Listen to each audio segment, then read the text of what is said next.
Alleluia. Dia tahiny tompotolo indray tsika rehetra amin'ny fifaliana lehibe indray no ionona amintsika mianakavy izay tratrantsy eto amin'ity androany ity lasana vavy malala. Fa indray ny tenako miona aminao eto androany ary manona fiadana tompo amintsika rehetrarehetra. Dia fahasoavan'Andriamanitra eo amintsika tsirairay avy.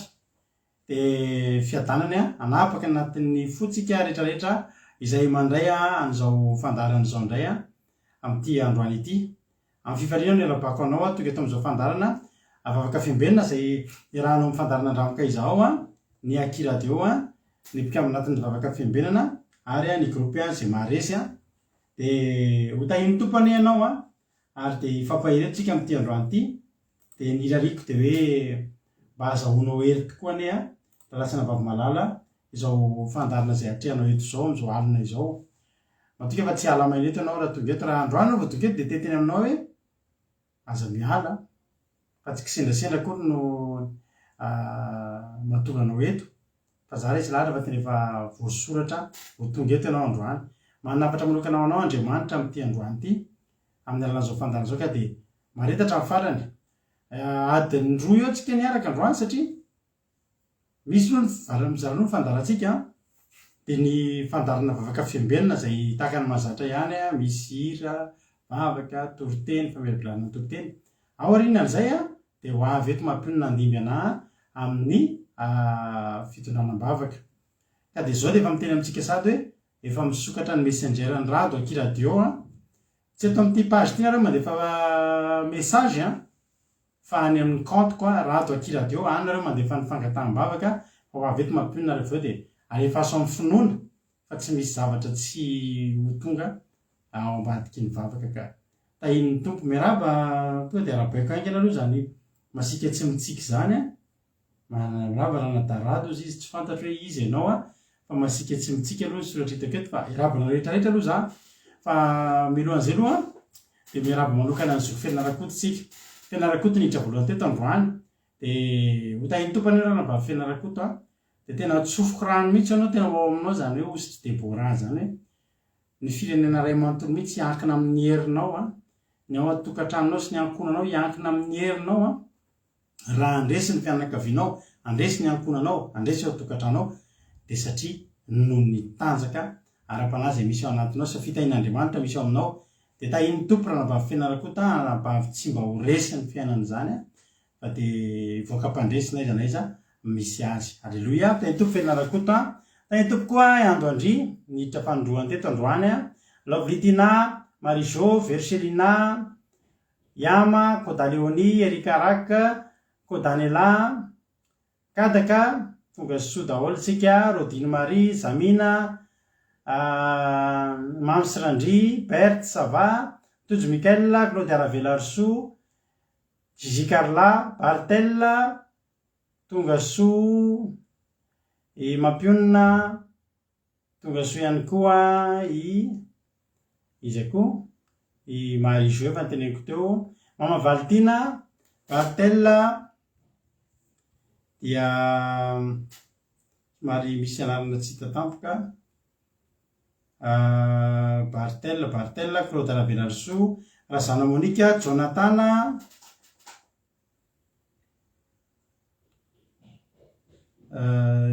Niaina Mainy Soa, tonga soa, Mami, Eliana, tonga soa daholo isika rehetrarehetra. Loni, Ravolonirina, Itody Raonsoa, Lantonirina, Soameva, Rosina, tonga soa daholo nareo fa mahita nareo Lantonirina, masika tsy mitsiky. Ino efa nalabaiko teo izy teo Noeli Fanto, Ajaska Patitsy, Mama Valtina. Alleluia. Rahalahy Alain, Asany Apôstôly, Aloe Vera, Madame Liliane,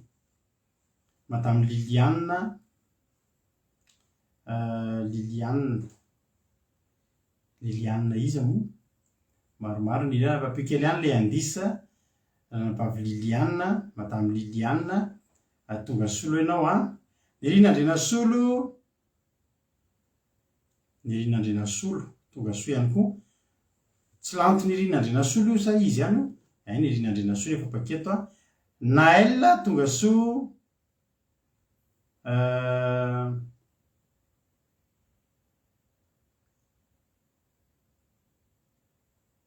izy koa mbola tsy voaravako Marina Tiana Farira Zafondramanana Ranabaviliana artisanat de Madagasikara Felana Rakoto efa narabaina teo sady tsisy isorana fa tahiny tompo Amboaratsiky Aizy Rodriguez Rantarina Marie Charline tonga soa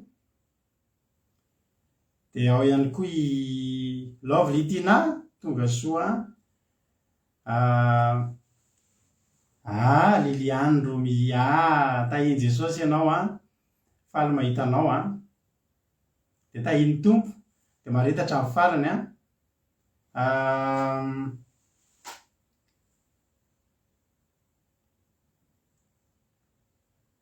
dia eny Ranabavy Liliane moa Ranabavy Liliane raha tsy diso fa tsy vaovao intsony izy fa paketo fa elaela izy tsy teto dia valomberentsika mahita anazy manao nareo telo mianaka ao salama tsara dia tahiny tompo samy ety tanàna artizanay tahiny Jesosy mahereza tahiny tompotsika rehetra falibe zay mahita anareo ary matoky siminy fa ifampahiretontsika amin'ity androany ity nikipiaraka amiko eto androany nitondra ny vavaka fanomboana dia rahalahintsika Jonathan izy nivavaka fanomboana androany veloha indrindra ndolo to dia apetakitsika eo ampilatanan'Andriamanitra ary fotoana ary ndao ampandrotsika rahalahy Jonathan dia afeontsika hieno famotinana hieno antsa-tononkalo dia hiditra amin'ny tenin'Andriamanitra tahitopa rahalahy Jonathan anao ny fitenenana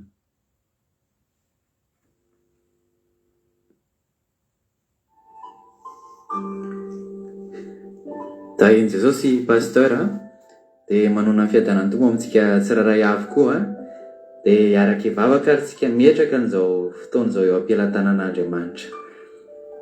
Jesosy malalo velom-pisaorana anao indray Jesosy ny fonay amin'izao alina mangina izao Jesosy satria mbola tafiaraka eto indray Jesosy zay amin'izao ora sy taona izao mbola narovanao indray Jesosy eto amin'ity androandroany ity narovanao Jesosy tena amin'ny lalana izay nalehanay tany tao atokantrano tao Jesosy tany am-pianarana tany amin'ny toeram-piasana taiza Jesosy ny toerana nalehanay dia niaro anay ianao Jesosy dia mbola tonga indray zao ora sy taona zao Jesosy mbola afaka hiresaka aminao indray Jesosy zay afaka andre fampaherezana avy aminao indray andre fampianarana avy aminao indray dia misaotra anao Jesosy malalo misaotra anao fa ny tenao dia milaza hoe tsy anareo ny fidy fa izany fidy anareo dia izay mpanomponao reto Jesosy dia tonga eto amin'izao fotoam-bavaka izao ianao mihitsy Jesosy ny taona anay tany amin'ny toerana lalina tany ianao nitarika anay ho tonga eto Jesosy ka tsy haineny tsy saotra anao amin'izao alina mangina izao fa tena hoe tsara ianao ary Andriamanitra mpanao ny fahatsarana. Ankehitriny Jesosy dia apetraka eo am-pilatananao indray zao fotoam-bavaka izao ninina Jesosy atao eto dia aokareo voninahitry ny anaranao irery ihany ianao any Jesosy ny aoka hisandratra tsy ny anaranay ny hisandratra eto tsy hoe momba anay Jesosy fa ianao irery ihany ny mpanompon'Andriamanitra raha hitondra an'izany teny zany dia ho fitaovana fotsiny ihany Jesosy izy fa ianao mihitsy ny ametraka ny teny ao am-bavany ao pastera mbola amelabelatra ny tenin'Andriamanitra Jesosy dia ianao mihitsy Jesosy ny ampiteny anazy dia mifanay masinao Jesosy hikasika ny rehetra izay mpiaino hamangy anay tsiraray avy Jesosy mba tena ho resy lahatra amin'ny teny izay toriny eto izay Jesosy ary iaina anay amin'ny fiainanay rehetra Jesosy fa tsy hoe andre an'izany teny zany zay androany dia adinonay entinay matory fotsiny fa mba tena ho ankatoavinay amin'ny fiainanay iray manontolo mihitsy Jesosy ahitana an'izany fahatsaranao zany dia misandraty ianao tompo tsara indrindra voninahitra tianao irery ihany izay fanao taloha indrindra ka nao anio ary mbola honao mandrakizay amen. Alleluia mankasitraka indrindra zandry Tainy tompo rahalahy Jonathan misaotra indrindra anao tamin'ny fandraisana anjara. Dia Jesosy hamaly fitianao rahalahy malala tamin'ny asan'Andriamanitra izay nataonao teto. Dia tahiny tompo rahalahy Jonathan, dia mbola miarabantsika rehetrarehetra ihany koa izay mbola tsy voaraba teo. Andrina Suzelle Iladanina, fambiazana fitahiana, ao ihany koa Eva Miora Tonga Soa, sy izay mety mbola tsy voarabako tany ambonimbony tany dia arabaina ianareo tsirairay avy. Inona tianareo fa mitina totena rehefa losa tononkalo? Izao tononkalo ny alefantsika voalohany. Manelanelana ny avy ny famitinana elanelan'ny hira. Izay angamba ny ataontsika. Iza indray ary zao androany nitondra ny tena nitondra tononkalo nanao izay malala. Iza ary zao nitanareo mbola tsy nanao tsy nitondra tononkalo tena fa ny olona fantatrareo mana-talenta tokony hitondra tononkalo dia samy miteny raha izy hitondra tononkalo voalohany indrindra dia iza ary ozy nareo no hiditra amin'ny antsa tononkalo mantsika satria efa misy moa eto amin'ny fandarantsika ny akia antsa tononkalo dia izy no dia isan'andro tsika mandefa tononkalo antsa tononkalo eto foana mba mirotsorotsy ny sofintsika hanomezantsika voninahitra an'Andriamanitra. Eny ary fa dia ny sasany miteny hoe Zokerika, ny sasany teny hoe Zokizamina, ny sasany teny hoe Sandola. Dia tonga dia mahafinaritra zany fa dia izay niteny hoe Zamina teo zany no namarina. Ka dia andao ampandrotsika ary Zokizamina. Tongotry rahalahy Jonathan misaotra indrindra tamin'ny fandraisana anjara dia Andriamanitra manaka-pahasoavana hamaly fity anao. Izy amin'ny Macron so dia tonga tampoka eto présidentsika hoe tsy makirinina ka fa rahalahy Zamina avy hatrany nitondra antsika ao anaty antsa tononkalo ka andao ary mihaino finaritra fa dia mamindray ny antsa tononkalo tsika na tay tompo rahalahy Zamina anao ny fitenenana.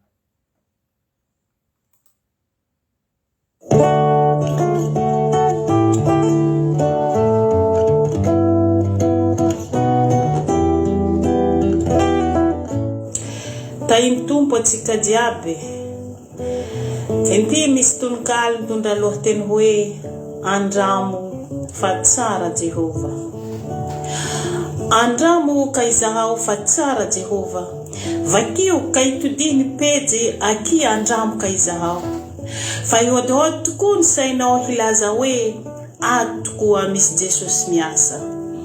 Ianao io tadiavo haingana Jesosy aza mitaridritra sa hoe fatara zay vao hantrentreky hitady ny tena marina.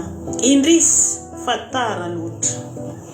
Sokafo baiboly dinio vakio ano hahitantsika le fiainana tena lafo vity. Tsy izy zany fa Jesosy Kristy le maty ho antsika tsy magnavakavaka na koa mivadika. Izy no alfa sy omega, fiandohana sy fiafarana mandrakizay hombanao any lay Andriamanitra raitsy toha. Amen.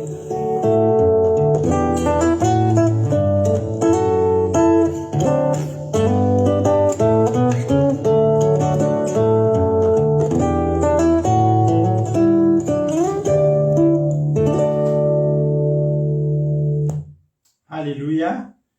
Akasitrahana ianao Zokizamina tao anatin'izany tononkalo antsa tononkalo mahafinaritra dia mahafinaritra izany mahafinaritra moa fa dia tena hoe mihaino tompo fanomezam-pahasoavana antsika rehetrarehetra dia avoaka antsika aty zany ho anareo koa nareo mpijery reo raha misy manana fanomezam-pahasoavana dia afaka mandefa aminay dia mba amboarintsika dia alefantsika eto rehefa alohan'ny fandarantsika mbola andray hafa ndray tsika rapiditra sy rapakapitra izy foana ny antsa tononkalo satria dia mahavita foana ilay ankizy ao ambadimbadika ao ka dia isaorantsika n'Andriamanitra izany rehetrarehetra izany.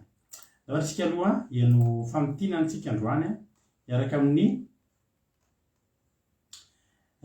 amin'ny fity dia mihaino finaritra indray antsika rehetrarehetra mitomozitra dia mitomoa fahasoavana rahalahy Zamina Andriamanitra hamaly fity anao. Andao ary ampandrotsika indray fity amitina toriteny izy dia aoriana izay tsika hihaino hira dia hiditra amin'ny tenin'Andriamanitra avy hatransika ao aorianan'izay. Misaotra andreo koa mankasitraka an'izareo fa mampahery azy foana ny fankasitrahana izay ataonareo. Ny Tompo fity anao ny fitenenana. Que la paix de Dieu soit avec vous, frères et sœurs. C'est avec grand plaisir que je vous fais aujourd'hui le résumé en français du sermon du lundi 20 juin 2022 qui nous a été partagé par notre sœur Souamé. Le verset que nous allons lire se trouve dans Exode chapitre 20 versets 8 à 10. Exode chapitre 20 versets 8 à 10. Au nom de Jésus. Souviens-toi du jour du repos pour le sanctifier. Tu travailleras 6 jours et tu feras tout ton ouvrage. Mais le 7e jour est le jour du repos de l'Éternel ton Dieu. Tu ne feras aucun ouvrage, ni toi, ni ton fils, ni ta fille, ni ton serviteur, ni ta servante, ni ton bétail, ni l'étranger qui est dans tes portes. Amen. Alléluia. Donc ici, on nous parle du 4e commandement, des 10 commandements. On nous dit d'observer le jour du sabbat. On dit, souviens-toi du jour du repos. Et le jour du repos, c'est le jour du sabbat, le 7e jour, donc le samedi. Au verset 11 de Exode chapitre 20, on dit « Et il s'est reposé le 7e jour. C'est pourquoi l'Éternel a béni le jour du repos et l'a sanctifié. Amen. » Alléluia. Donc Dieu, il a sanctifié le jour du sabbat. Il a différencié le samedi des autres jours. Les autres jours, on peut prier, bien évidemment. Les 6 autres jours, on peut prier. Et il faut prier tous les jours. Mais le sabbat, Dieu, il a vraiment fait du jour du sabbat un jour unique, où on ne travaille pas, où on se repose. Dieu, il a déjà fait un calcul. Il savait déjà que on avait 6 jours, et 6 jours, c'est assez suffisant pour faire tout ce qu'on a à faire. Et donc, toi, tu n'as pas d'excuse pour ne pas faire le sabbat. Tu peux pas dire, désolé, mais je veux pas observer le sabbat parce que je dois faire autre chose, je suis occupé le jour du sabbat. Mais le sabbat, on te demande de te reposer, le samedi. Et vraiment, le jour du sabbat, il faut prendre plaisir. Le sabbat, c'est un plaisir pour nous. Et le sabbat, ça nous permet de parler avec Dieu, de reconstruire notre relation avec Dieu. Alléluia. Et dans le sabbat aussi, parce que Dieu l'a sanctifié et l'a béni, dans le sabbat, il y a une force qui se manifeste. Il y a des guérisons qui se manifestent. Il y a des miracles qui se manifestent. Alléluia. Sœur Souamev, elle avait vu un miracle, une guérison, quand elle a observé le jour du sabbat. Avant, elle était fatiguée et elle était très malade parce qu'elle perdait tout le temps du sang.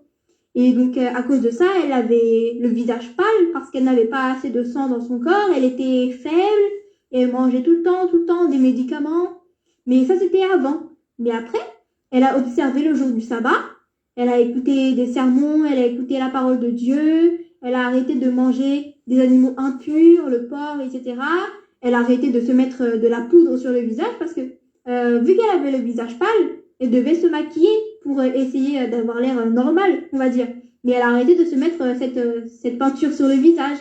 Et avant aussi, elle se colorait les cheveux. Mais ensuite, elle a arrêté de se colorer les cheveux. Alléluia. Et donc voilà, elle a vraiment commencé à prendre plaisir dans le sabbat.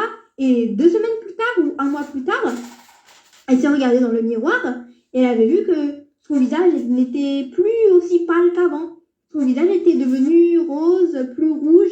Parce qu'en fait, grâce au sabbat, maintenant elle a suffisamment de sang dans son corps. Alléluia. Et même les docteurs, ils ont été étonnés. Même ses collègues ont été étonnés. Parce que voilà, ils se sont dit, oh, mais Souamev, elle a changé. Mais en fait, ses collègues, ils ne savaient pas que Sœur Souamev, elle observait déjà le jour du sabbat et que c'était grâce à ça qu'elle a guéri. Alléluia. On va lire Ézéchiel, chapitre 20, verset 12. Ézéchiel, chapitre 20, verset 12, au nom de Jésus. Je leur donnai aussi mes sabbats comme un signe entre moi et eux, pour qu'ils connussent que je suis l'Éternel qui les sanctifie. Amen. Alléluia. Donc là, Sœur Souamev, elle a observé le jour du sabbat et elle a été guérie parce que le sabbat, il a été béni par Dieu. Alléluia. Et donc si toi aussi tu veux être béni, si tu veux être béni par Dieu, observe le jour du sabbat parce que le sabbat, il a été sanctifié et béni. Alléluia. Et en plus, on nous dit ici que le sabbat, c'est un signe pour reconnaître les enfants de Dieu. Alléluia. Donc si tu observes le jour du sabbat, tu as un signe, une marque sur toi qui fait de toi un enfant de Dieu. Alléluia. Mais malheureusement, plus tard, le sabbat, il a été changé. Et maintenant, les gens ne prient plus le samedi, mais ils prient le dimanche à la place. Dans Daniel, chapitre 7, verset 25, on lit au nom de Jésus, « Il prononcera des paroles contre le Très-Haut. Il opprimera les saints du Très-Haut et il espérera changer les temps et la loi. Et les saints seront livrés entre ses mains pendant un temps, des temps et la moitié d'un temps. Amen. Donc ici, on dit, il prononcera des paroles. Il, c'est le diable. Et le Très-Haut, c'est Dieu. Et donc, on dit que le diable, il va essayer de changer les temps et la loi. Et donc, ça s'est réalisé aujourd'hui. Maintenant, il a changé le samedi, qui est censé être le jour du sabbat, en dimanche. Et en fait, c'est l'Église catholique qui a fait ça. Même un prêtre catholique, il avait dit que il n'y a jamais été écrit dans la Bible que le sabbat du samedi il a été transformé en dimanche. Et donc, vraiment, ce prêtre, il a vraiment dit que c'est nous qui avons changé le sabbat en dimanche. Mais le sabbat, c'est bien le samedi. Et il avait aussi dit que il donnerait 1000 euros à la personne qui lui dirait, qui lui prouverait par la Bible seulement que le sabbat, il a été changé en dimanche. Et personne n'est venu pour se présenter pour l'argent. Parce que c'est vrai, le sabbat, il n'a jamais été changé. Le sabbat, c'est toujours le même. Donc ce prêtre, il dit la vérité. Mais nous, faisons le sabbat. Ne faisons pas le sabbat le dimanche, ne le suivons pas. Mais observons le jour du sabbat, le samedi. Parce que même au ciel, les gens, ils observent le jour du sabbat, le samedi. Donc nous aussi, on devrait faire ça déjà sur terre. Et donc toi, si tu n'as jamais observé le jour du sabbat avant, essaye et tu verras. Parce que le jour du sabbat, il a été béni et sanctifié par Dieu. C'est un jour vraiment spécial et unique dans lequel tu peux recevoir plein de choses venant de Dieu. Alléluia. Voilà pour le résumé en français du sermon du lundi 20 juin 2022. Que Dieu vous garde et que Dieu vous bénisse. Alléluia. Sotra indrindra ny fitetsika tamin'ny famotinana. Mino fa retsika tsara zany a. Sotra satria tena ilaina ny famotinana fity a ho an'ny olona izay mety mbola tsy mahazo ny zavatra izay lazaintsika eto amin'ny teny gasy isan'andro. Ka dia misaotra anao a, dia maka sitraka, dia Jesosy a hamaly fity anao a, ary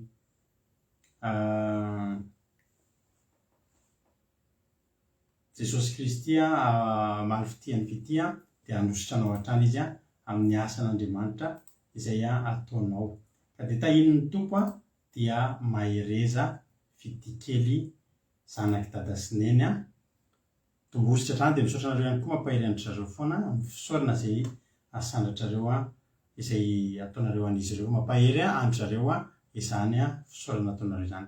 No ary tramin'ny tena Andriamanitra fa eno hira aloha tsika atao-trapitiavana be antsika ankehitriny ataontsika hiverina angetahitan'Andriamanitra, ataontsika hiverina amin'Andriamanitra. Atao verentsika indray fitiavantsika an'Andriamanitra. Atao ataontsika ity hira anankiray ity a, dia ony antiditsika tonga dia hiditra avy hatrany amin'ny tenin'Andriamanitra izay rahantsika amin'ny ranavavitsika izy ary nitory-teny eto androany raha mahafantatrareo ankoatrany antsika eo amin'ny groupe izay maro izy tsy miteny a. Elaela izy tsy hitantsika teto efa fandroany izy zao nitory-teny eto na fanontelo tsy tadidiko. Mpiaraka amintsika eto isan'andro izy a. Ho hitanareo ny anarany a. Izy ary a no hitory-teny androany. Andao ary inohiritsika ho tahin'ny tompontsika tsirairay avy. Meno finaritra.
Mira fana vausana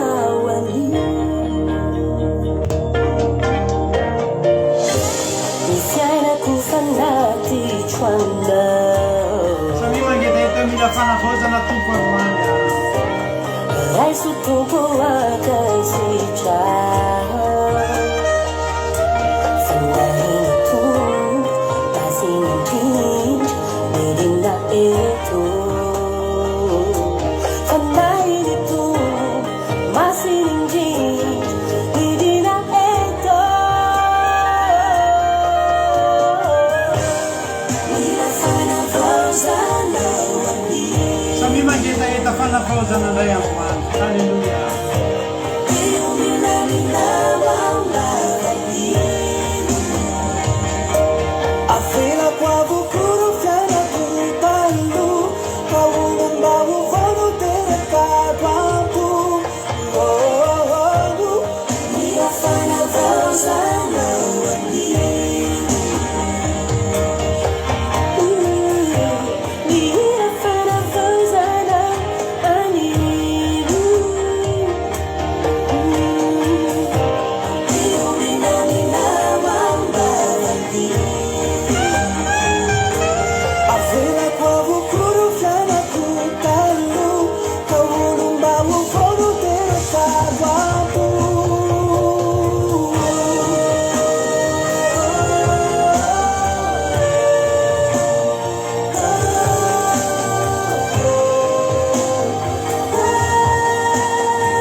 Halleluia.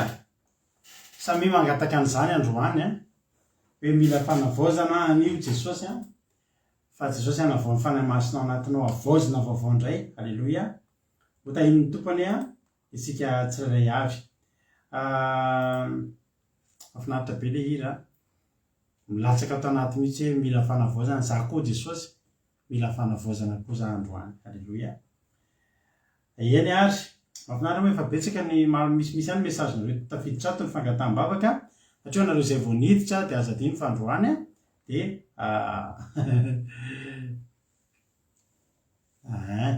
dia le vehivavy mihitsy misy peinture azysika re zay vehivavy misy peinture zay ny tarehany. Le Zadeline fanavaozana ny titran'iny hira iny a atsika izay nanontany teo.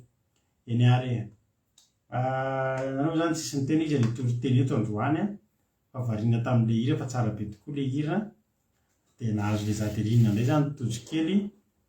Eny ary hitra amin'ny tenin'Andriamanitra ary tsika tsy voateninareo mihitsy izy ny toriteny eto androany a variana tamin'le Zadeline nareo a. Amen. Claude Aravelarsoa mila fanavaozana daholo tsika rehetrarehetra. Anavao atsika rehetrarehetra ny Andriamanitra. Halleluia. Anavao atsika ny firehetantsika, ny fanompotsika, ny fanoloran-tenantsika avaozin'Andriamanitra. Andao avaozitsika ihany koa. Afa-po pastera misaotra Rampaviliana. Ay afa-po amin'ileo izy no mitoriteny. Rehefa afa-po an'ilay doatra dia notsika ny tenin'Andriamanitra. Ny ana maheno soa izy tojo a ka mbola ny ana maheno soa. HS ozy izy nitoriteny. Mivatra tobily zay dia HS zany hors service. Izy le HS dia ity ary le HS nitoriteny rahavavitsika ajasika patitsy tokoa tsika ary amin'ity androany ity a dia mianofinaritra isika rehetrarehetra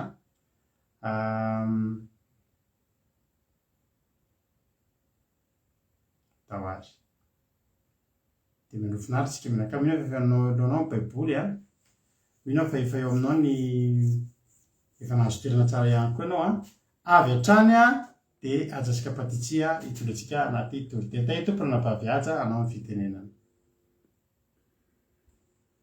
Manona ny fidanan'ny tompo amintsika rehetra mpanaraka izao fandaharana vavaka fiembelana izao ny tenako ry havana.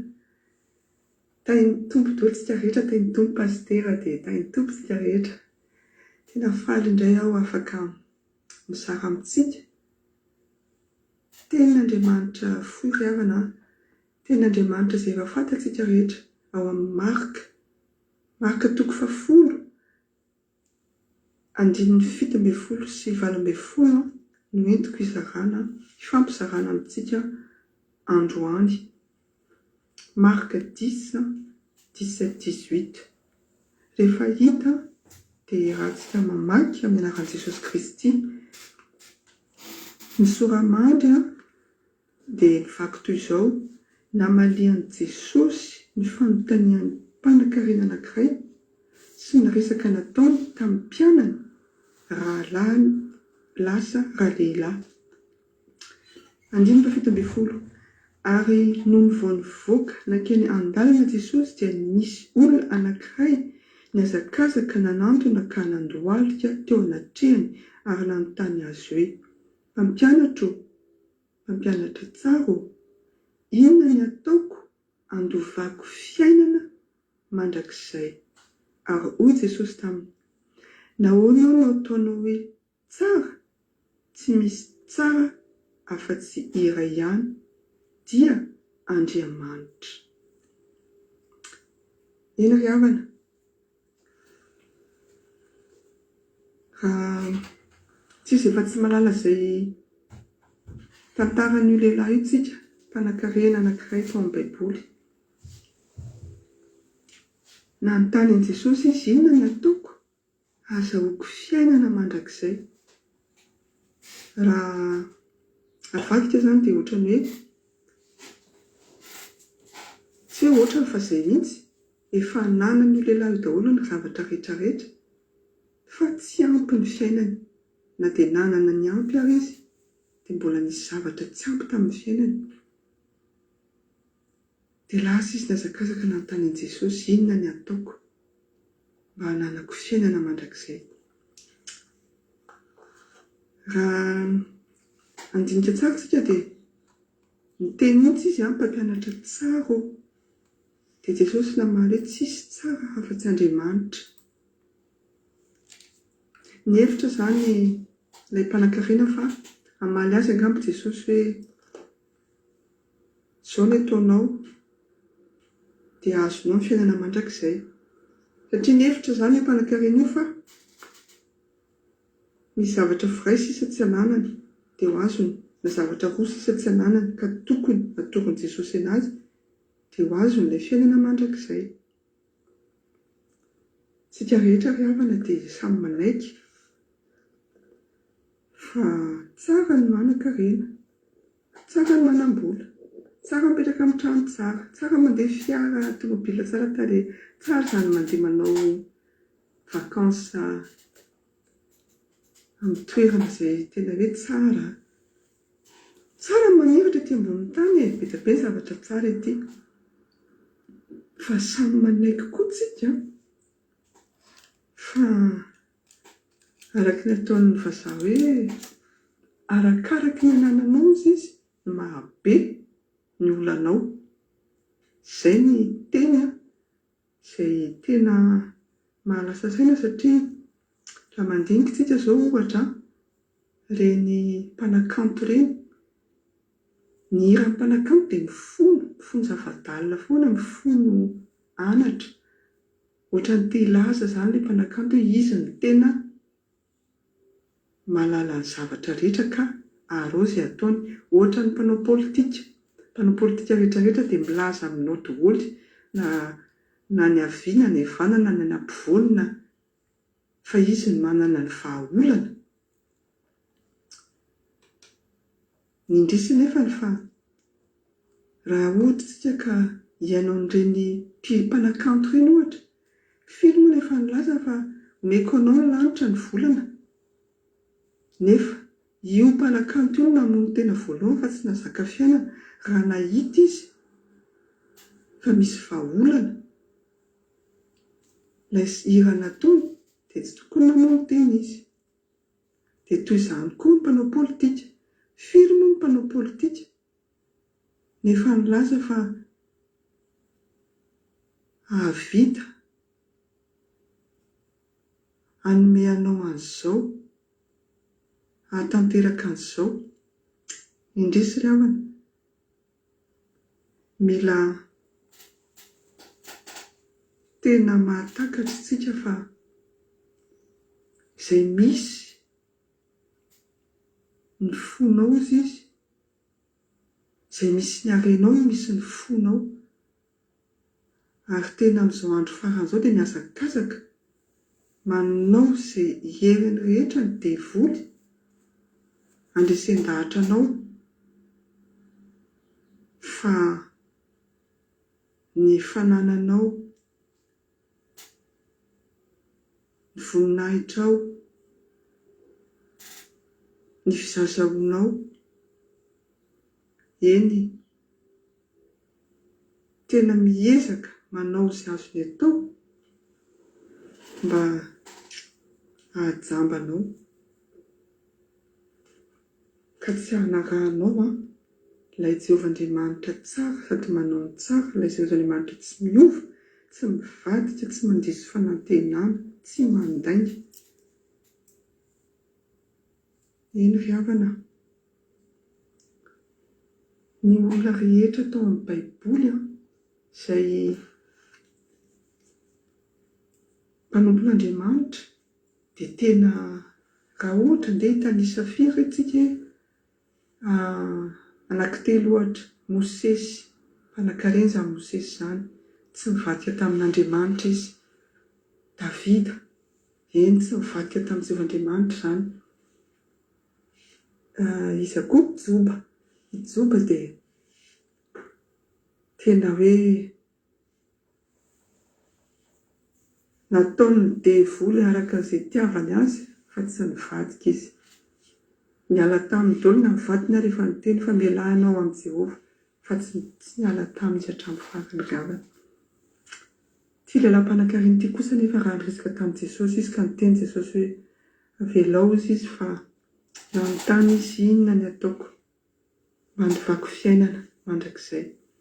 Rehefa namaly azy Jesosy ravana any amin'ny andininy, vakiko moa izy fa ao amin'ny andininy aty amin'ny andininy fahafiry izy io, milaza fa avelao daholo ny harenao meo ny mahantra dia manaraha dia nanjombona ny tarehan'ilay lehilahy. Ao amin'ny andininy faha-raika amby roapolo ao, dia zavatra iray lohany ozy izy mandehana amin'ny Dio izay rehetra hanananao ka omeo ny malahelo dia hanana rakitra ny an-danitra ianao ary havia hanaraka. Dia nanjombona ilay lehilahy dia niala teo amin'ny Jesosy izy satria nanana harena betsaka izy.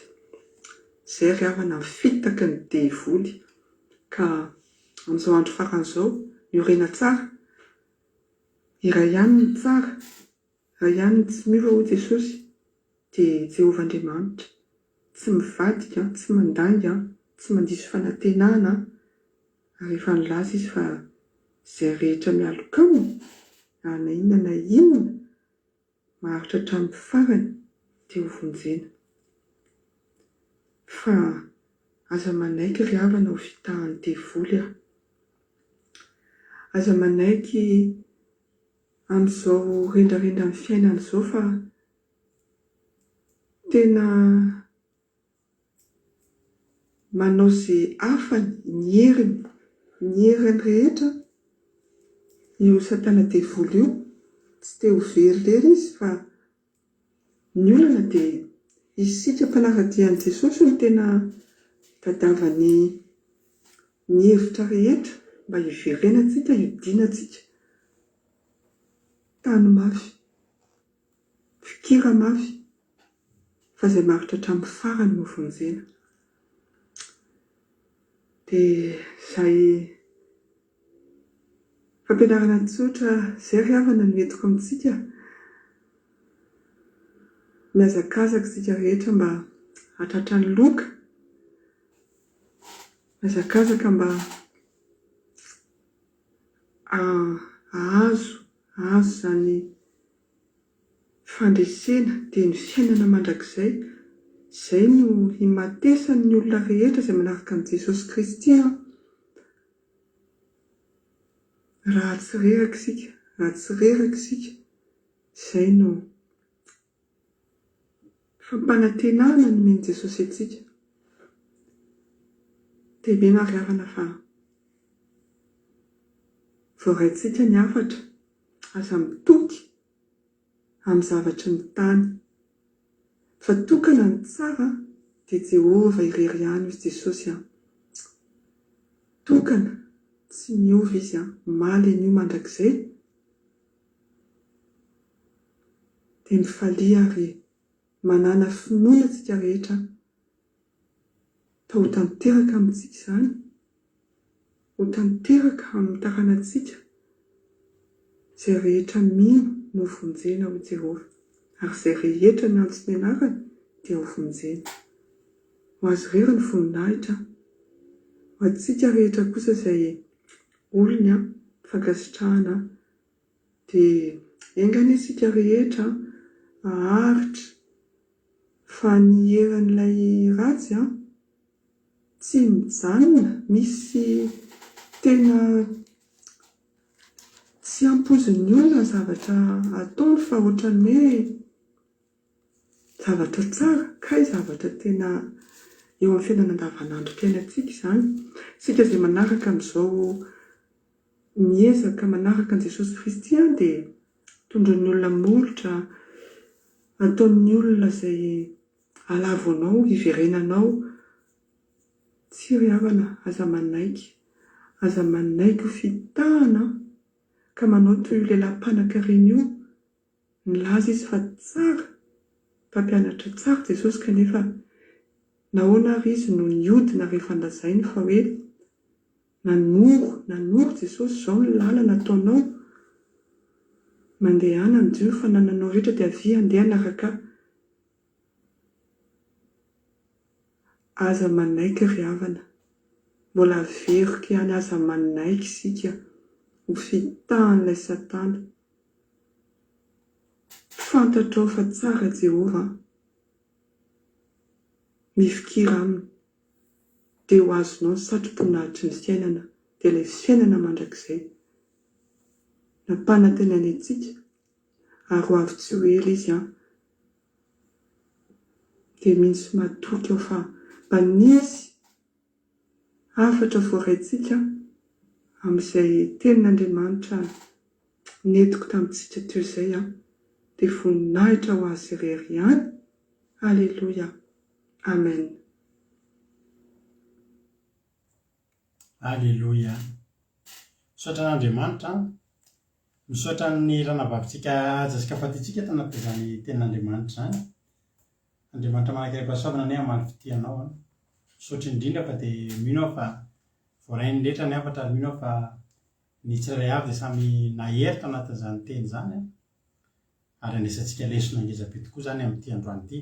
Ka dia misaotra ranavavy aja, dia Andriamanitra manankiram-pahasoavana ny amaly fitianao tamin'ny asa lehibe izay vitanao teto indray androany, dia maherezatra ny hatrany. Toy izy foana ny asan'Andriamanitra ka tsy foana tsy koa ny fikazika aina ao amin'ny Kristy Jesosy, fa misy valiny dia misy valiny tokoa. Tombosa dia mitombo fahasoavana, ary dia misaotra anareo rehetra koa mankasitraka fa ny fankasitrahana ataonareo dia mampahery ny ankizy eto foana, dia Andriamanitra koa amaly fitianareo. Alleluia.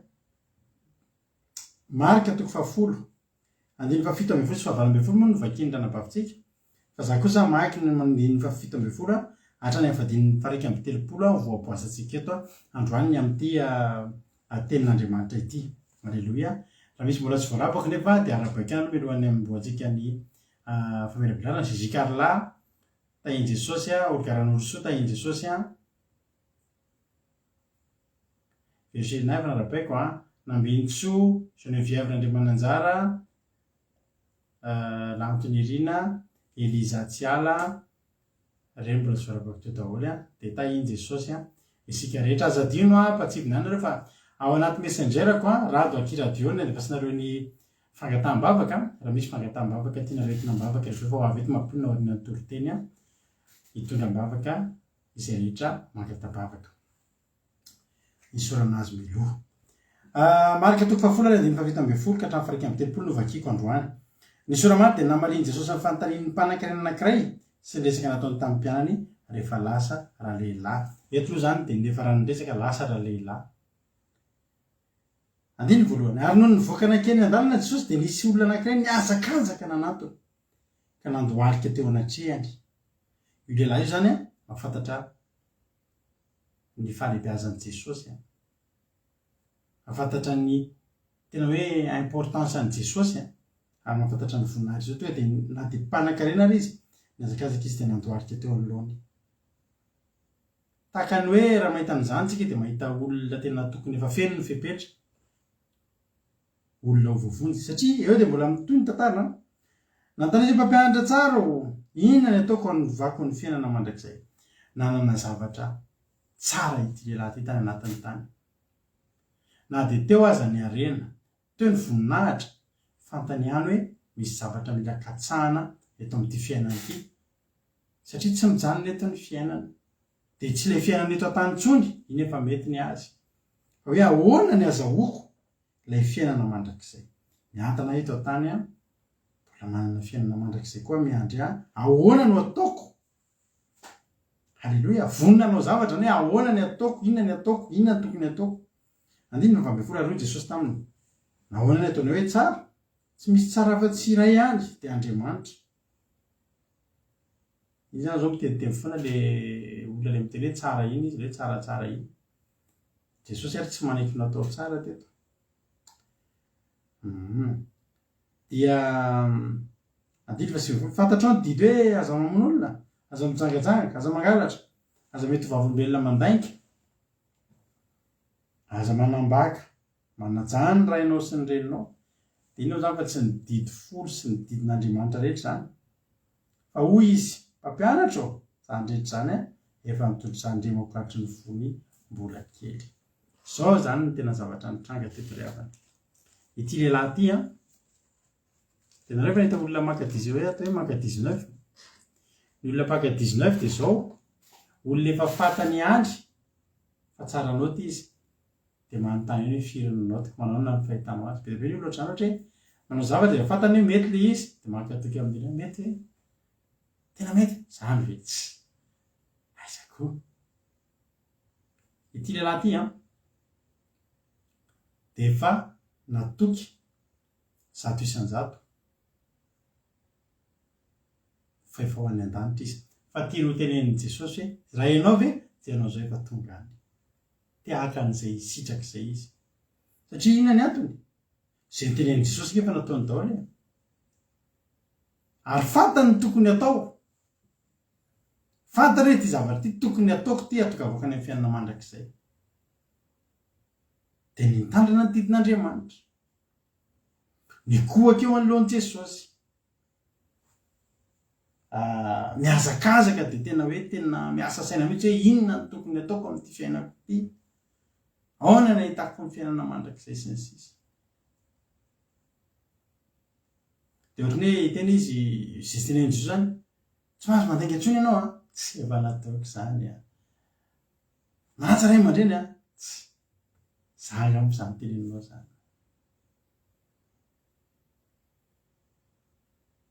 Aza manambaka? Raha ny fahitako azy Jesosy ohatrany hoe za mihitsy zany teneninao zany a.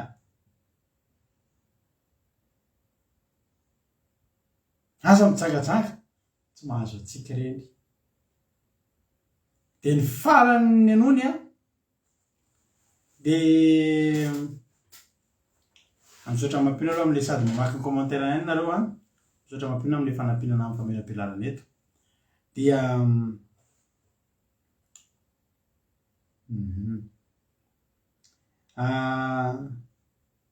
ny zavatra ny andrasan'ity lehilahy ity dia Jesosy teny tsirairay andreo dia teneny hoe efa nataoko reny. Anona ve tsy efa nataoko? Ny anona ve efa milamina amin'izany? Anona ve tiany efa tena ao? Dia ny teniny andrasany zao ny teneniny amin'ny 20. Mpampianatra izany rehetra izany efa nataoko samy mbola kely. Izany hoe ohatrany misy mpitendry zavamaneno malagasy zay nahazo bourse taty an-dafy tamin'izany zay mbola kelikely. Bourse mitendry resaka fianarana resaka mozika. Dia tsika malagasy moa dia olona tahian'Andriamanitra, tena tahian'Andriamanitra mihitsy ny asan'ny tanantsika reto. Tsika zany men'Andriamanitra fahaiza-manao sy famezam-pahasoavana avy mihitsy tsika malagasy reto. Dia zao zatra tonga taty an-dafy izy dia gaga mpampianatra anazy. Hitanao hoe mandeha manaraka an'ilay fianarana zany, le fianarana atao zany dia miainga ohatra hoe première année, deuxième année, troisième année dia manala ohatra zany.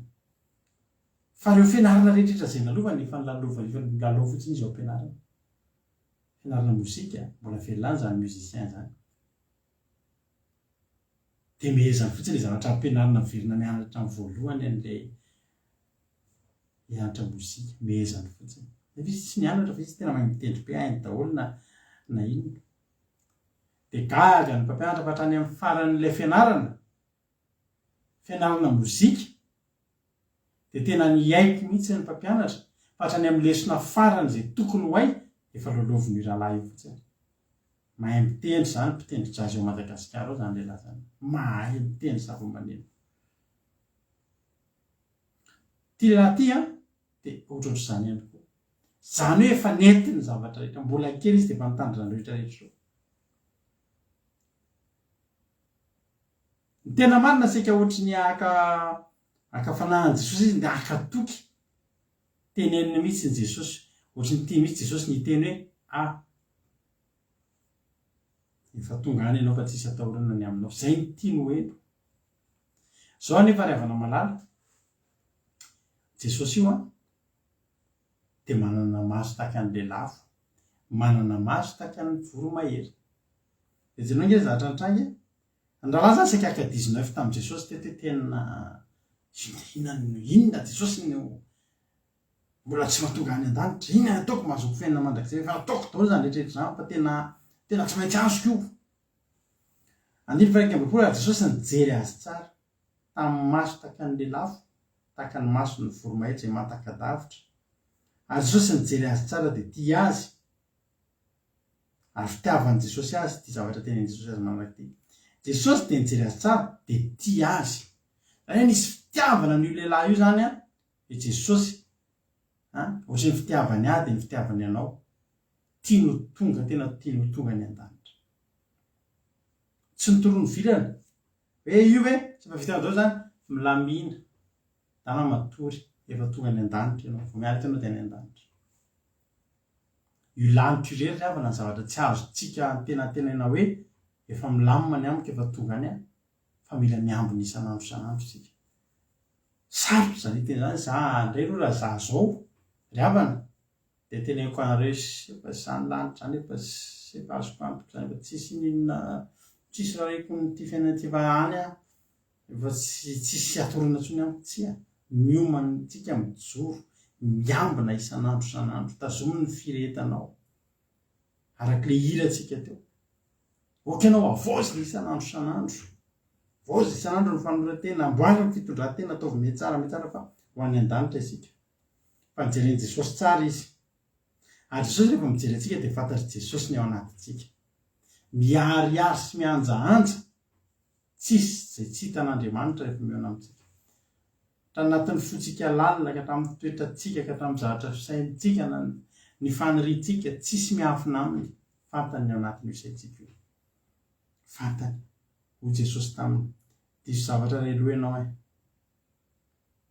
diso zavatra ray loha ianao. Izany hoe mbola misy zavatra ray rehefa nidinihan'i Jesosy teo zany izy izy mbola misy zavatra tena mbola tokony amboarina anatinao. Diso zavatra ray loha ianao izy. Fantatry Jesosy fa ty olona ity vao miala avy any dia fantatry Jesosy ny momba azy. Fantatry Jesosy ny arenany. Fantatry Jesosy ny volana any amin'ny banky rehefa nisy banky tamin'izany raha ohatra ny amintsika. Fantany tsisy miafina aminy. Nisan'ny volonjony ary fantatry Jesosy. fantatry Jesosy ny ao anatin'ny fisainany.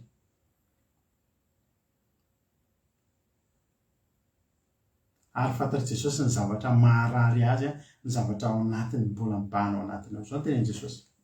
Ny zavatra leloha ianao. Zao ary atao izy Jesosy amidiny fananana zay rehetra nananao, dia omeo amin'ny malahelo, dia hanarakitra ny an-danitra ianao. Ary avy hanaraka. Dingana.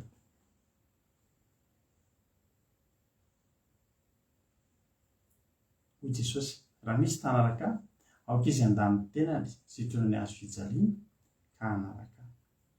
Mialoha ny anarahana an' Jesosy, mbola misy dingana atao aloha, mbola misy zavatra asian' Jesosy atao aloha. Teto nasiana natao an'ity laty, na midimy fananana ireo dia omeo malahelo. Dia hanarakitra soa ny an-danitra ianao, ary avy hanaraka. Ny fahafoizana ny zavatra rehetra dia ny fanarahana an' Jesosy. Zany ny atokavana ny an-danitra, ankoatra ny fitandremana an'ireto zavatra rehetra. Ilay mety misy olona mieritreritra fotsiny hoe raha izany rehefa anao fotsiny hoe amidinao ny fanahano rehetra menao malahelo, ianao mijanona amin'izay misy anao ihany. Tsy ampy izay. Na koa hoe tsisy nihinana fonao fa za naraka an' Jesosy fotsiny, dia ohatrany tsy ampy koa izay. Fa nataony tenen'i Jesosy hoe mila mahafony zavatra rehetra,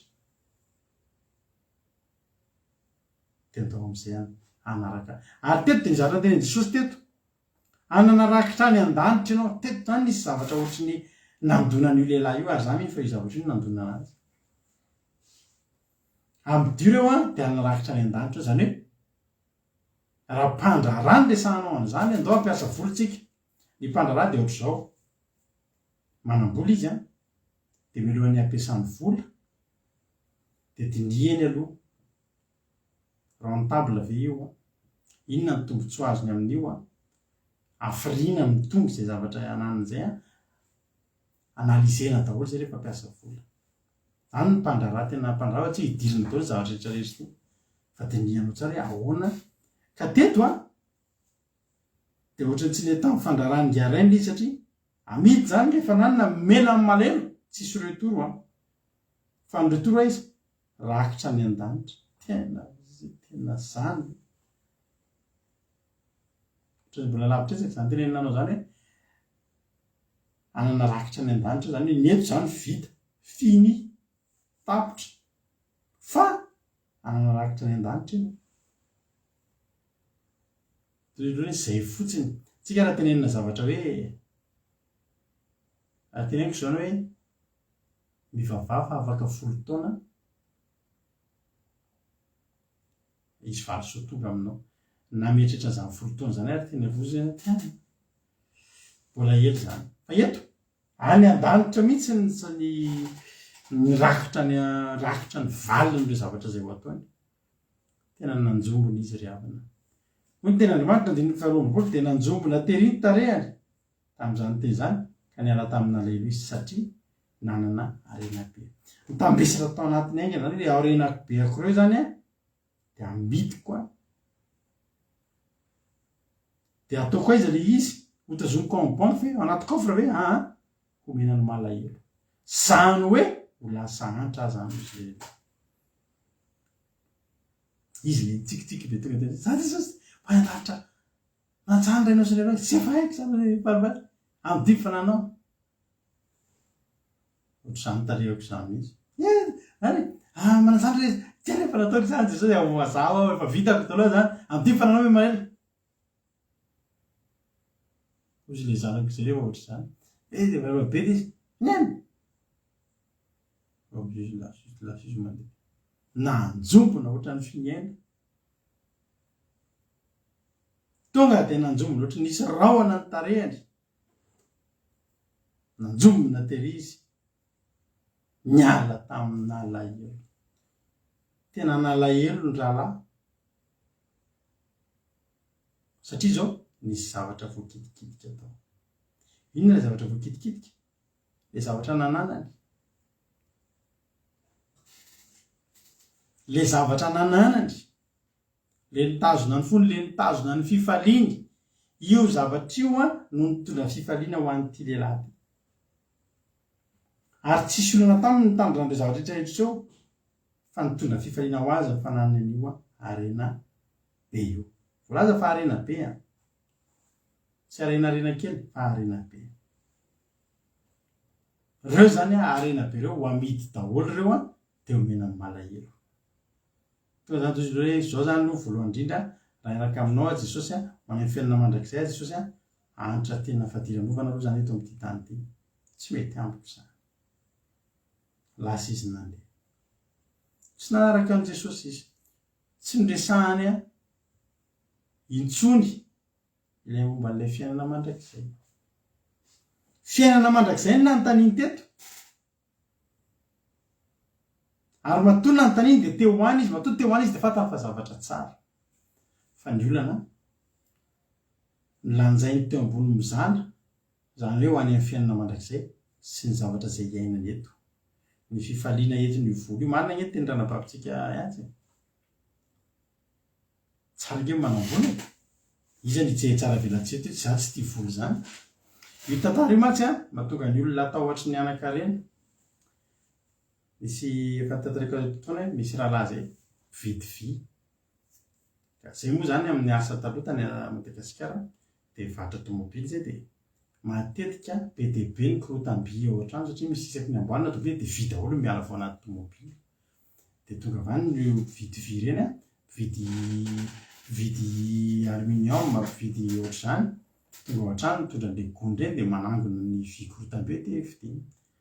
Dia ilay rahalahy io mpivavaka koa izy. Dia ndresaka fivavahana teo zay dia tena lasa saiko tamin'izay. Teo dia nitsara io rahalahy io. Ianao io izy rahalahy rado teny akoana mihitsy sarotra ao izy nandehananao any an-danitra. Ahoana no tokana miteny an'izany? Ianao izy dia mieritreritra ireo tomobily ireo ireo tomobilinay fiaina maro tomobily zany totokotany. Ianao dia mieritreritra fa ireo tomobilinao ireo dia ho afoana ianao izy handeha hitandrina sabata. Dia raha hidinao eo ireo tomobily dia ianao izy dia tsy eritreritra sao misy maninona ny tomobiliko. Dia ianao izy raha hoe esorina aminao ireo dia tenen'Andriamanitra hoe esorina aminao ireo dia io misy moa nitoriany tamiko tamin'izay. Tena nampidiriko tao an-trano izay rahalahy zay tamin'izay. Teny hoe jus de papay. Entiko hiditra tao an-trano izy dia niteneniko eo rahalahy. Tena mety diso ny fitsaranao amin'izay zavatra izay. Fa reo tsy nisy ireo ny tomboany ireo. Ny iba ho ahy ireo tsy nisy. Tsy kariavana. Za tena resy lahatra. Fa fiainantsika miovaova io, manana dia tsy manana dia tsy ravana eo dia potika eo dia manangana indray. Tsy zavatra kisendrasendra fotsiny. Fentin'Andriamanitra no manana ny fotsika, hitaizana ny fotsika tsy fikitra amin'izany. Fantatritsika tsara. Izy nareo ny tsy efa very vola. Betsaka aminareo mety efa very vola, izay efa very vola. Efa mivavaka ohatran'io very vola. Inona ary ny dikan'izany? Valalam-pandany ve? Tsy resy lahatra ihany nefa. Fa za resy lahatra.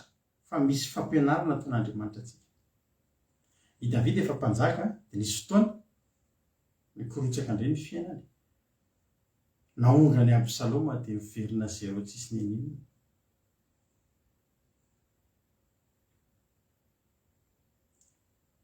Marina mihitsy tena mampihomehy. Ary ilay rahalahy ireo zareo zatra somary tonga zany dia tsara iny amin'ny paoziny ivelany eo ianao hoe tena tia riavana malala. Zay ny fandraisana azy zany tamin'izay ny fandraisan'izay lehilahy zay izay mpanan-karena rehetra tonga dia very. Fa mahantra mpividy vy amin'ny gorotra anazy tonga dia tonga any an-danja satria mahantra. Fa diso zany. Ny zavatra nytenin'i Jesosy dia nazavain'i Jesosy ilay izy. Izao ilay fanazavana. Andiny 17. Ary Jesosy nijery ny manodidina ka nanao tamin'ny mpianany hoe manahoana ny sarotry ny idirany manan-karena amin'ny fanjakan'Andriamanitra? Manahoana ny sarotry ny idirany manan-karena amin'ny fanjakan'Andriamanitra? Io zany mbola mpanan-karena resahana. Ary mpianatra dia gaga tamin'ny teniny. Jesosy namany ndraika nanao hoe anaka, manahoana ny sarotry ny idirany matoky ny harena amin'ny fanjakan'Andriamanitra? gaga aloha mpianatra hoe manahoana ny idiran'ny mpanankarena amin'ny fanjakan'ny lanitra dia gaga ny mpianatra hoe aizany filazantsarany Jesosy rahalahy, aizany tsy mahazo manan-karentsika, aizany tena mila tena mahantra mihitsy tsika vao tafiditra any an-danitra. Tena averin'i Jesosy nazavaina ny teniny satria tsy izay ny tiany teneniny, fa naverin'i Jesosy nazavaina hoe ahoana ny asarotsy ny idiran'ny olona mahatoky ny harena. Mpanankarena dia mitoky amin'ireo harena reo. Izany hoe tena ny fonony ny sainy sy ny fanahiny dia amin'ireo harena reo manana toky izy ny amin'ny fiainana tsy no Andriamanitra fa no ny amin'ireo harena reo, mitoky amin'ireo harena reo. Ary raha reo ny kitikitiana dia voakitika ihany koa izy. Ka anareo aza matahotra ny hanan-karena fa tsofin'Andriamanitra rano tsika ho taina sy ambinina. Alleluia. Ary raha mifikitra amin'Andriamanitra ianao, Andriamanitra mahay mampanankarena ny olona. Fitahian Jehova mampanankarena fa tsy azo ny fisasarana ampiny izany. Tena mampanankarena ny mivavaka raha azo lazaina an'izany ianao e. Fa hifitory ny vavaka dia aza mieritreritra ilay harena fa tonga ihany io. Alleluia. Ary taitra mpianatra hoe fangaly Jesosy lasa mampanatra mivavaka aminao toy Jesosy. Tsy ny mivavaka aminy, tsy ny manan-karena no tsy atokavana ny an-danitra, fa ny manan-karena mitoky amin'ny harena. Any hoe io harena io tsy azo kitiana io. Misy olona zay manapaky tantamy Satana, mipikalan'oro ireny. Dia rehefa mipikalan'oro izy dia ataon'ilay kalan'oro mpanankarena be. Dia mitsandraka vato izy to dia mahita vatosoa be tonga dia ataony kalan'oro dia nanan-karena be. Fa ny olana dia izao, amin'ny alina izy manofy ratsy kiandakiandain'ilay kalan'oro. Izany ny devoly rehefa manome zavatra e. Ny devoly rehefa manome anao tsy manome akalalahana, fa ny Andriamantsika rehefa manome dia manome antsika akalalahana miampitsodrano. Dia tsy tokony hitiavantsika harena avy amin'ny devoly izany.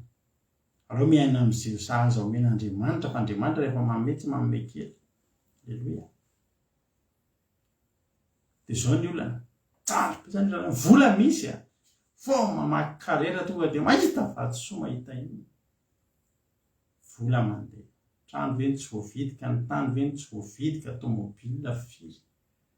Fa ny olana amin'ny alina dia isaky ny amin'ny firy marina dia kiandain'ilay kalan'oro dia ampijaliany ny devoly dia tsy zalina vady aman-janaka marary lava dia tsisy fiainana vana fa mivola nefa misy.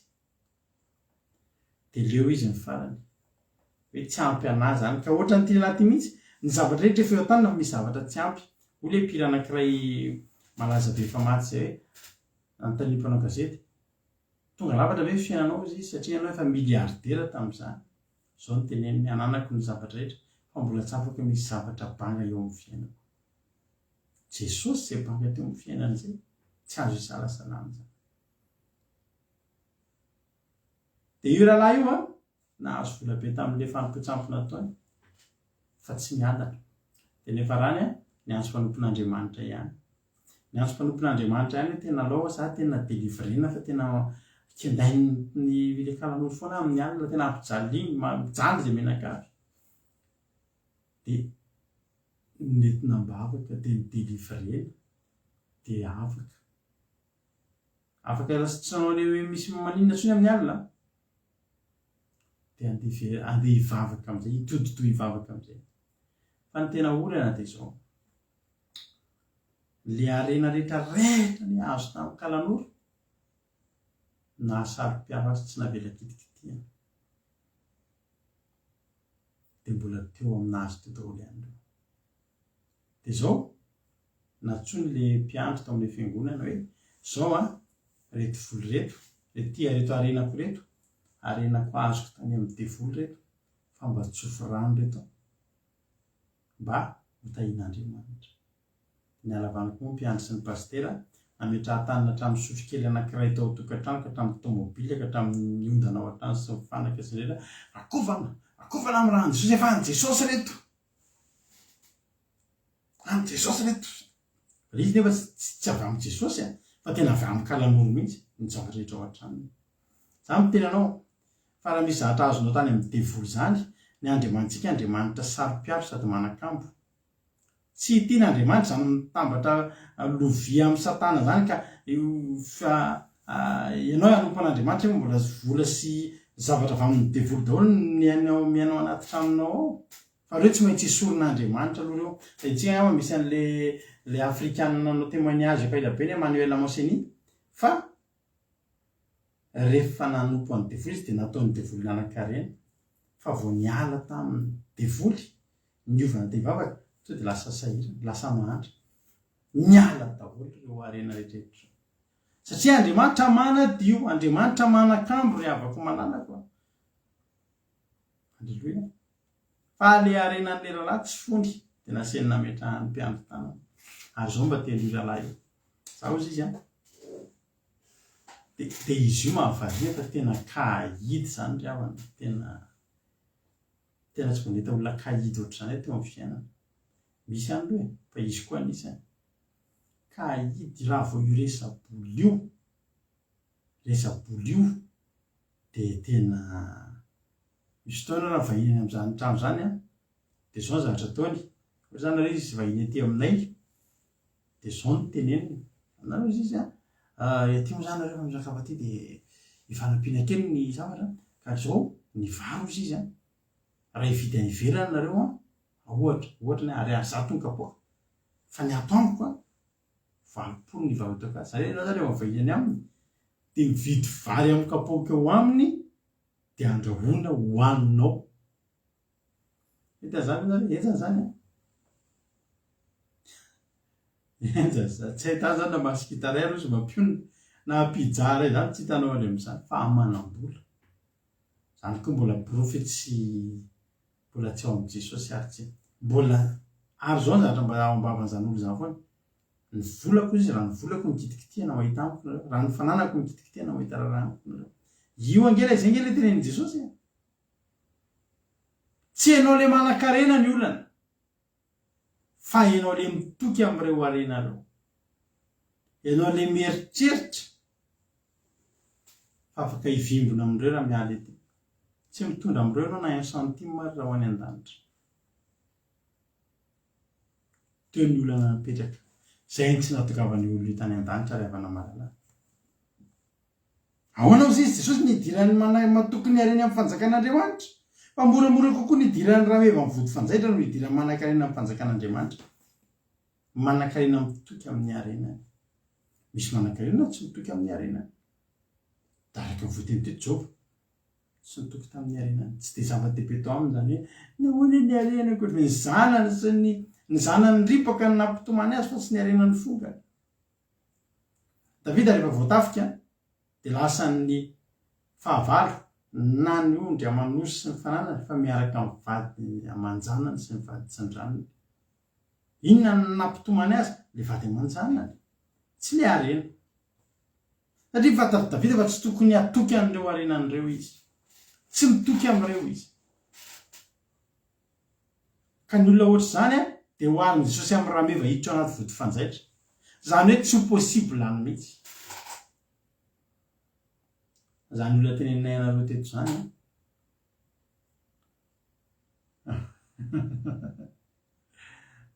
fa zany olo zany tena mandoha vola ao ianao mandeha mivahiny ao aminy ianao dia vidinao mba amin'ny ohatra hoe 4 kapoaka izy mivalonareo. Zao zany amin'ny tena izay mianaka mihinana eo amin'ny 2 kapoaka eo dia kotiny ny kapoaka ambary laninao izy manan-karena. Manokatra frigo zany anao ka mihinana yaourt ray dia mafactureny ohatrohatr'izany le izy. Zany ny atao olona mitoky amin'ny harena, tsy azo kitihana ny harena ny ary reo tena zava-dehibe aminy, tsy azo kitikitihana reo. Ary za dia manafatra fa raha mbola ao amintsika ny fitiavam-bola tahaka izany dia lany andro sika mivavaka eto. Lany andro. Satria hisakana antsika tsy ho any an-danitra. Ny fiarahana amin'Andriamanitra ry havana nampianaran'i Jesosy ny mpianatra fa mila fahafoizana, mahafoy ny zavatra rehetra. Mahafoy ny zavatra rehetra. Fa raha mbola tsy hainao mahafoy ny zavatra rehetra amin'ity tany ity, tsy azo lazaina ho mpianatra Jesosy. Zany mahafoy zany manao tsinitsinina. Any amin'ny Filipianina angesika maky zavatra rehetra. Maky tena Andriamanitra rehetra amin'ny Filipianina. Filipana toko fahatelo dia mifavaro. I Paoly no teny an'izao. Sao zany ny voan'olona ho any an-danitra raha tsy fantatrao e. Andiny fafito. Filipana toko fahatelo andiny fafito. Nefa izay azoko ho tompony dia nataoko fahateantoka kosa noho ny amin'ny Kristy. Etoko ataoko fahateantoka avokoa ny zavatra rehetra noho ny fioaran'ny hatsaran'ny fahalalana Kristy Jesosy tompoko izay niaretako ny fahateantoka ny zavatra rehetra ka ataoko taimboraka ireny mba hahazoako an'i Kristy.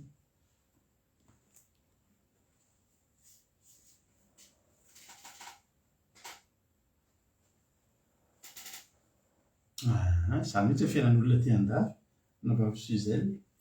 Ndao ande restaurant daholo e, anao mieritreritra izy zany ny paye fa tonga eo no ihany no mipaye izy alaninao. Ny vazaha reto dia mivavaka amin'ny vola reto mitoky amin'ny vola. Ny vazaha reto dia tsy mahatoky anao na 20 euro io ary. Tsy atokisany anao zany hoe fa zao revana malala. Sika na teo any an-danitra dia mila manana. Alleluia. Sotrano kely aloha safady. Raha tiatsika no any an-danitra revako malalako.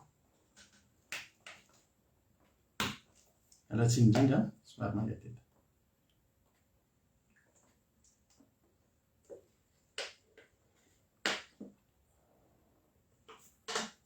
Sotratsika ny faharetana. Raha tiatsika no any an-danitra mety tomboka amin'ny fahafoizana an'ireo zavatra izao aloha tsy manan-danja aty amintsika. Nyherin'io vola io. Fa zany ny andro Paoly zany ny atao hoe nivoan'olona ho any an-danitra. Na euro takin'ny vazaha e. Ary vazaha tsy misangy aminao resa-boly zany a. So ohatry ny antsika izy hera lafa dia manaraka ny azo to dia carré mihitsy ohatriny €1.50 dia aiza ny €1.50.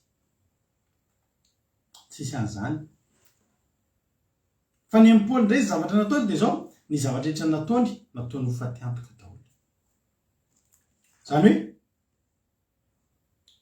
izay azoko tombony dia nataoko ho fahateantoka noho ny amiko. Izany hoe ny tanjon'ny olona mivoaka marinam-parivony ahy dia ny azo tombony. Ny an'ny Paoly indray nataony ho fahateantoka ireny. Amin'ny Paoly zany raha hiazakazaka hatramin'ny 7 alina izy andeha hiasa hitady vola, fahateantoka zany aminy. Fa reo mandeha mitory-telin'Andriamanitra sy mamasin'Andriamanitra. Nataony ho taimboraka zany ny zavatra tsisy ilana azy indrindra ao amin'ny omby. Ny anatin'ilay tsy nain'omby iny zany dia ariana fotsiny. Zany hoe ny amin'ny Paoly ny zavatra rehetrarehetra natonga anazy ahaka ny fanjakan'ny lanitra. Raha Paoly zao nytenenin' Jesosy an'izany hoe ary io Jesosy mahita an'ilay olona. Io nge tsy ny olona rehetra nytenenin'Andriamanitra zany hoe amin'ity daholo ny fanananao. Dia ndao anaraka tsopaka nasina mivarotra fananana. Nga Solomona nasina mivarotra fananana. Hoe amin'ny fanananao rehetra, io miankina amin'ilay olona tonga eo. Io lehilahy io fantatr' Jesosy ny zavatra maharary azy fa ny arenany. Sao dia teny Jesosy zany amin'io. Naharary an'ny Abrahama Isaka. Izy anatra meo anany laha tokanao. Izahany toetra azy. Fa tena tonga dia tena tsy nanaiky ilay rahalahy. Satria manino zava-dehibe aminy io zavatra io. Zava-dehibe aminy io vola io. Ahoana no arikoriko fotsiny izy.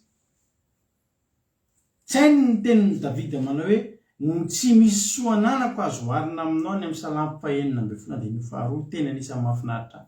Raha io tsy misy soananako azo oharina aminao. Zany hoe rehetrarehetra ireo tsisy dikan'ireo. Asorona amiko ireo esory ihany fa ianao ihany ny azo esorina amiko. Zany ny olona ho any an-danitra zany.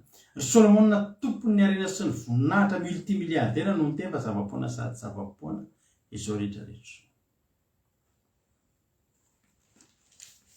Dia lasa ilay rahalahy.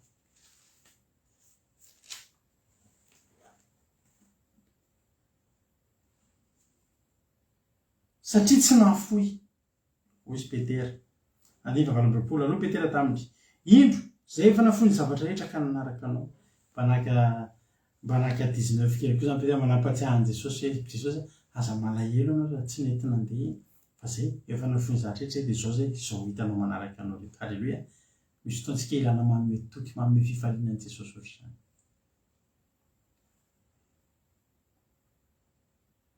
Halleluia.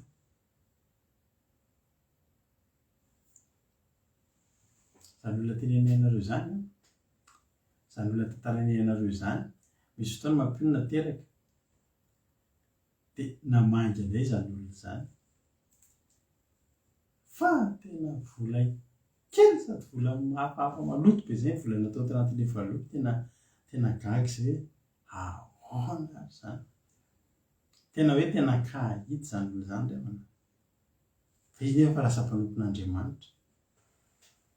Tena enjany zany a. Tena manome kado ohatra zay tsika rehefa misy fotoana mba mahita ny zanatsika dia manome kado.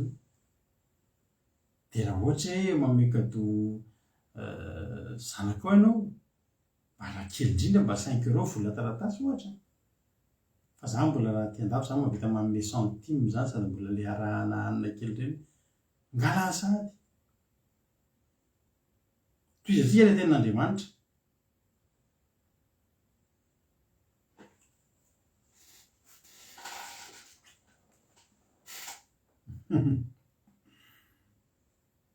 Sady maloto kely le vola.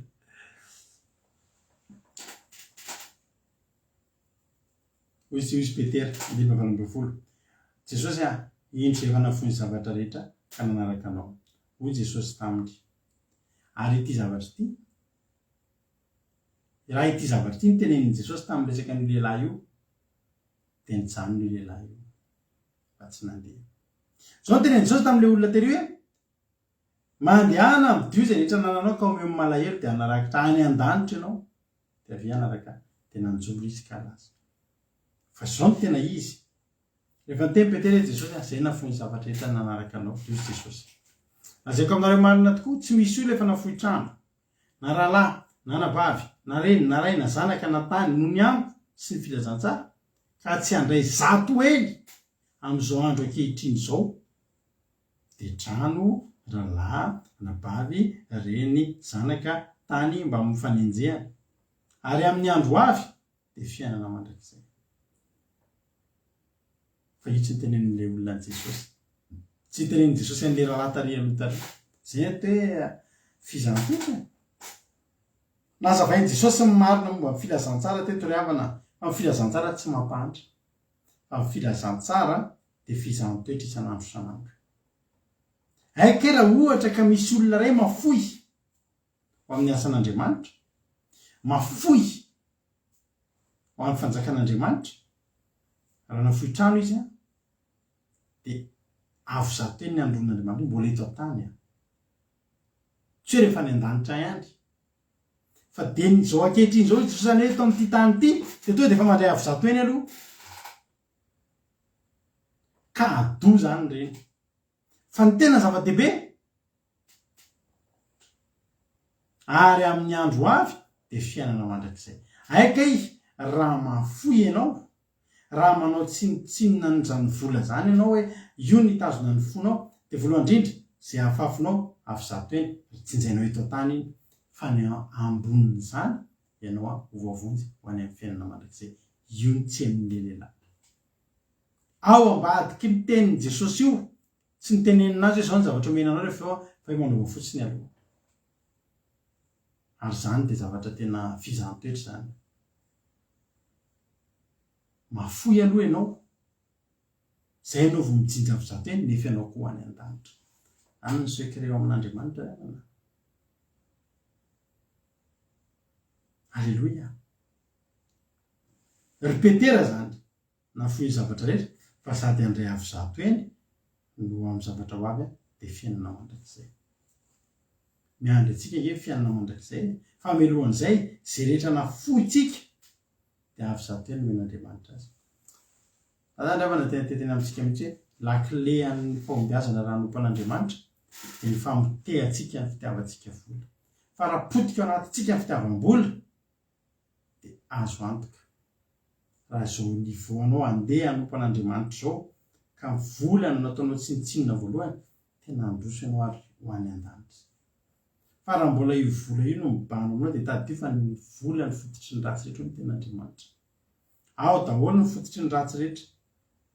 Any ka na efa mpanompon'Andriamanitra ary zaho na namana izay mpihira evangelika fa tena anaty fahasahiranana kely zay izy fa anisan'ireny fividianana filoam-pireneny am'izay ozy de mba anisan'ny artiste natsony izy mba anafana de ina zavatra ataonao izy ianao ry havana lay tononkirany de ohatra hoe anaran'Andriamanitra zany eo amin'ilay tononkiratra zay tsy misy atakaloko anao Jesosy ohatra tsy misy atakaloko anao Jesosy de rehefa izy zany natsonanao propagandy de ohatra hoe Emile ohatra Emile zany le ilatsaka fidiny lasa misolo tsy misy atakaloko anao Emile tsy misy atakaloko anao Emile de mampifalifaly vahoaka eo satria maninona manger vola ary raha nytenen'le mpanakato izy hoe le candidat zao izy hoe soloy anarako soloy anarako le rehefa tonga amle hoe Jesosy de meko anao ny karamanao meko vola ianao soloany Emile am'izay Jesosy riavana satria ny anatiny mbola lehibe tao anatiny le vola zay rehona mba hitsotro vavolombelona kely anao fa misy fotoana tena reny mihitsy hoe mpitean'Andriamanitra taty aminay zany resaka fitiavam-bola zany rehefa afantenenareo foana tamin'izay vao nanolotra nyty nanokatra nyty radio Aki radio ty de tena sakrifisy nataony amin'ny vady tamin'izany mba hanafahana nanao an'ireny fandarana rehetrarehetra nanenjika an'ireny hoe lancement an'le radio lancement zao fandarantsika zao nanao toriteny be dia be tamin'izany nanangona hira sy ny sisa anao radio nahajanona ny asa nomeko olona ny asako tao Parito any asa tamin'izany tena nomeko olona ny asako io eto io asa io za tsy asa tsony fa maninona ianao tsy asa tsony anao radio azy tena hoe tena mpitean'Andriamanitra tety aminay mihitsy fa Andriamanitra aloha ny lohalala tenako anareo fa zay hatram'izay na eto andafy zay hitanao tsara fa misy fotoana manetana fety na hoe mba manao zavatra misy fotoana zay atson'olona mandeha makany atokantrano ny manao zavatra ohatr'izany misy fotoana raha tena le lasa lavitra mihitsy mitohatra hoe mitondra séminaire kely anatina fiangonana fa zay de zay ihany no miantoka ny zavatra rehetrarehetra anay mahalana zany misy olona mba mameo enveloppe anao zany hoe satria nareo nandeha lavitra ny gazoil zay ty mba misy enveloppe kely anareo mandray an'ilay zany reny mahasadaikatra mampionona taloha rehefa tamin'izy mbola mpihira io tsy mbola nisy fotoana nandray vola taman'olona nandray io nisy olona namome vola zany mihira de ty zany mba karaha ina ny atao ny CD any ary zaraina amin'ny olona tsy vidina fa zaraina amin'ny olona sahirana ina moa zara tiana tenenina aminareo tsika mihitsy mila mahafoy tsika mihitsy mila manino zany io vola io tena ataotsika ohatrany hoe zavatra tsinitsiny io fa raha vao ataotsika zavatra ngeza be amintsika io manakana antsika tsy ahitan'Andriamanitra io manakana antsika tsy androso manaova atsika taka ny tompony orinasa Colgate ny andro zareo ny anazy mpivavaka be olona io de ny anazy raha ny tena marina tsika zao rehefa manandraiky raha manatahiny tompy de mandefa mameampahafolokareny mba asikanina ao an-trano koa tena Andriamanitra de menam-paoton'Andriamanitra naovana asan'Andriamanitra ny anazy ndray ny ampahafolokareny sisa notazominy hoaniny izy menakary fa ny 90% atotony anohanany asan'Andriamanitra daholo iny le tompony orinasa Colgate iny zany ibrositsika ny isan'andro ny produit nisy lehilahy zay tao aminay tany am-piangonana taloha tao zay izy vonita de nafana fo za zany de mitsotro vavolombelona fa ny zavatra ho ataoko mbola tanaty fahantrana be izy tamin'io za zany raha tahiny tompo eo de zao ny ataoko ny folo isan-jato ihany no aniko fa tsy folo isan-jato tonga de atotoko amin'ny asan'Andriamanitra fa teny tompo rehefa mbola tsy manana antsika de vitatsika mitena fa nytahiny tompo am'izay izy toy izy de niala satria tadidy le ho tadidiny olona zavatra nyteneniko niala atao amle fiangonana izy satria maninona satria tsy fony ilay arena de tena antsika androany raha vao mbola mibanana tsika de anjombony isan'andro tsika satria ao amin'Andriamanitra de misy tena hoe mila manana fo toe-po ianao tena hoe Jesosy ny lehibe indrindra anatin'ny voana zavatra rehetra taimboly karaka ny tenin'ny Paoly dia sahianao manomboka amin'ny teny androany taka ny Davida hoe tsy misy soa ananako, ninninona ananako ireo tsisy dikan'ireo fa ny any ananako ny soa ananako, tsisy azoko arina aminao, ianao ny tsara indrindra, ianao ny lehibe indrindra. Ary ho any an-danitra tsika amin'izany fotoana izany. Kely sisa efa tsy lavitra antsika intsony ny fanjakan'Andriamanitra, fa raha mbola misy an'izay ny anatinao dia hisoro teny izao.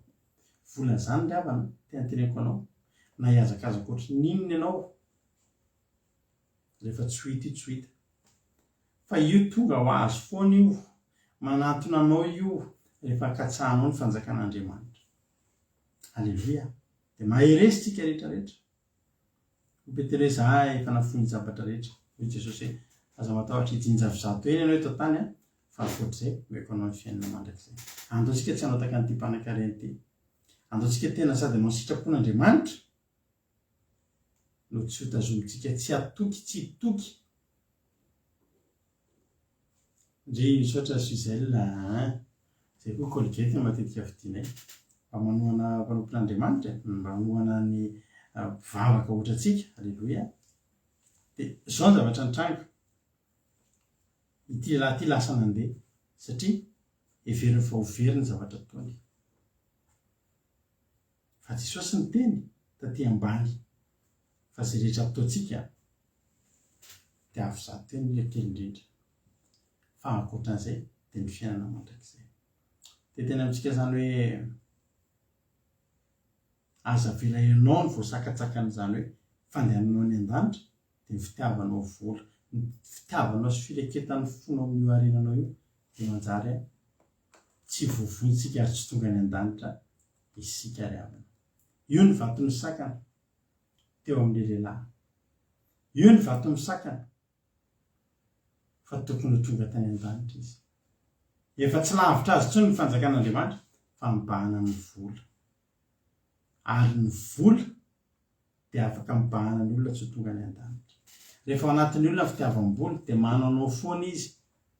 Any ka lasa nany devoly ary dia efa tsy sahirana intsony tsy sahirana intsony ny devoly makafana azy satria fantatry ny devoly, fantatry ny devoly ny faiblesse, fantatry ny devoly ny point hinanana azy.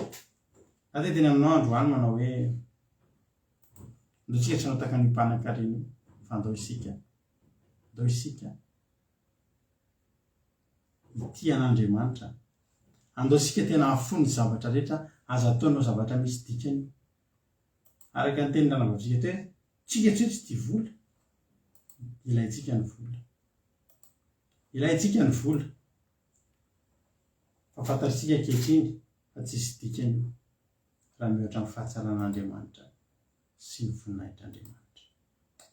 Maheresika mino aho, tena mino aho fa voarenao ny havatra tamin'ity androany ity. Ataovy lohalarina Jesosy eo amin'ny fiainanao. Raha ataonao lohalarina Jesosy eo amin'ny fiainanao miandry anao ny lanitra. Miandry antsika ny lanitra havana malala. Fa andao afotsika, ataontsika tahaka ny tsinitsininy io. Ataontsika tahaka ny tsinitsininy io. Halleloia. Hoe tonga ho azy io foana io fa aza takarinao an Jesosy. Aza takarinao an Jesosy. Andehanantsika any an-danitra ny fitiavantsika an'Andriamanitra. Ny tsy fanakalozantsika an'Andriamanitra na amin'inona dia aza mitoky amin'ny harena fa tsy mitondra antsika makaiky akory io harena io. Dia ataontsika tia mahafinaritra be ity tandreo mididin'Andriamanitra dia aza tia vola loatra. Aza tia vola mihitsy e. Halleluia. Dia hitanao fa manan-karena anao eto tany, ambinina anao eto tany fa ny lanitra koa efa miandrina. Andao ataontsika tia mahafinaritra be ity. Inona reny no atakaloko anao ry Jesosy? Ataontsika arahirana izany. Inona reny no atakaloko an Jesosy zay Jesosy zay mpisoloko. Halleluia. Dia hiditra ny fitondranam-bava antsika ao anatin'ny mesazy messengerako raha drakiratra ny rehefa sanao ny mesazy mangataham-bavaka fa hiditra eto mampinona ao atin'ny anterety. Menofinaritra taony isika tsirairay avy. Amen. Avary. Sola tsisy feoany.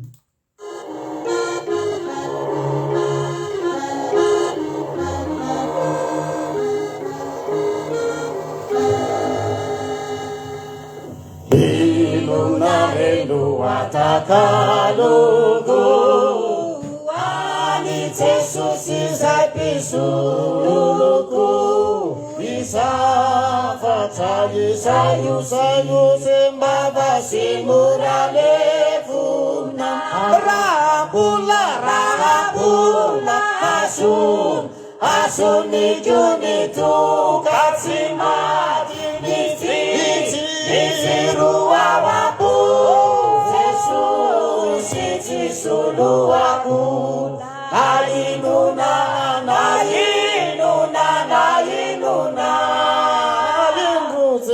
indro Jesosy nofiainako izy no mandaviarovako izaho efa maty meny efa novelominy indra kanadia mahadankasaty akatsy mbola nafindrahoany Jesosy no anjarako kampiaireza hory Jesosy tompo tsara aza mamela ny fanaiko isaraka minao fatano aompalompona avelome nifitiavako katoany mifandehanako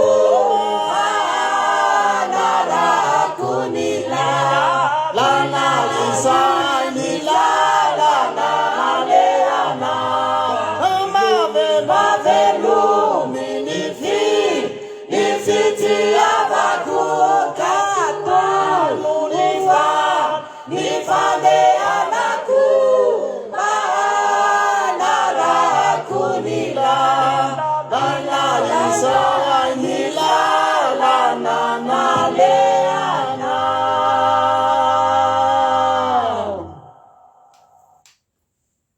Halleluja. Falipendray miaraka amintsika rehetra androany ato anatin'ny fandarana fitondranam-bavaka dia samy hitahin'Andriamanitra tsika rehetra. Ary vavaka indray tsika androany ifampitondram-bavaka tsika. Amelohan'ny ifampitondrantsika am-bavaka dia ivavaka alohantsika ao amin'izany toriteny zany.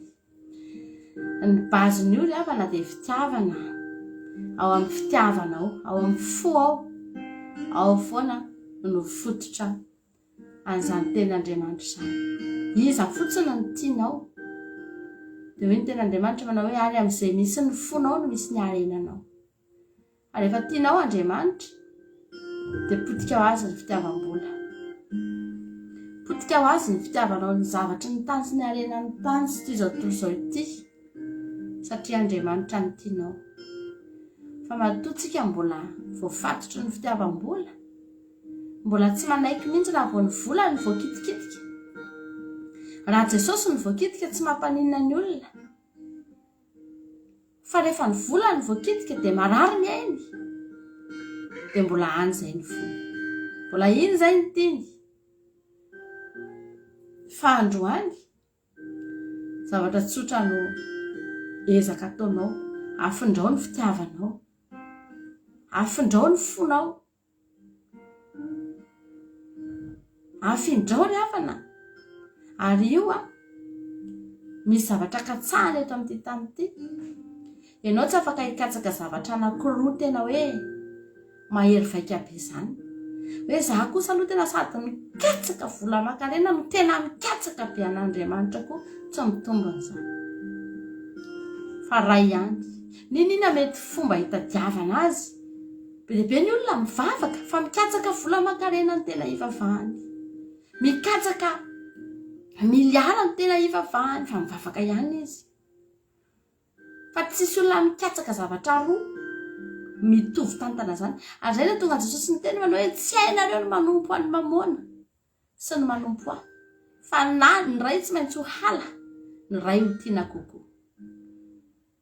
Anjarantsika ny mandinika hoe aiza le tena fotsika ary mipetraka hikatsaka an'Andriamanitra ve tsika dia hanaraka ho azy ny zavatra rehetra sa hikatsaka vola makarena ve tsika Andriamanitra nefa tsy hanaraka ho azy ny fiainana mandrakizay tsy hanaraka ho azy raha vola makarena ny tadiavinao fa raha Andriamanitra ny tadiavinao dia hanaraka anao fitahin'Andriamanitra ao amin'Andriamanitra ny zavatra rehetra haleloia araka ny tenintsika foana hoe raha mila mofo ianao dia aza mofo ny tadiavina fa le boulangerie mihitsy alaina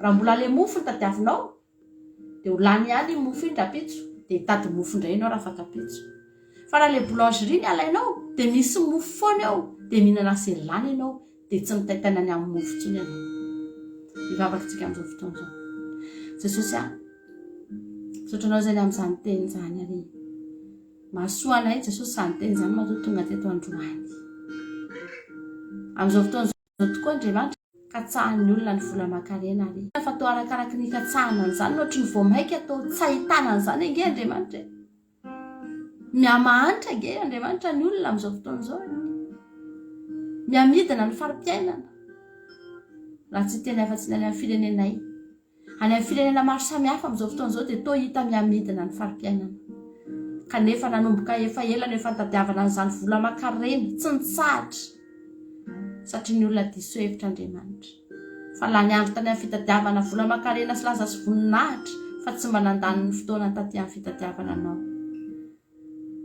anikabetsaka ny diso fanantenana androany Andriamanitra raha tonga aminay indray izany teny izany androany dia ataovy Andriamanitra voleo any anatinay mihitsy izany fa ho taimboraka eo anoloanay na inona Jesosy Elia Andriamanitra nihinana foana na tsy nanambola azy nihinan-kena sotro rano nefa tsy nividy tsy nanambola tany amin'ny banky tsy niasa tsy nanana asa fa ny asa nataony dia ny asanao nivavaka andro aman'alina nitady anao isan'andro rehefa tonga ny fotoana tsy maintsy nihinanany na dia tsy nihinana azy ny olona rehetra dia izy nihinana haleloia ary matoky androany fa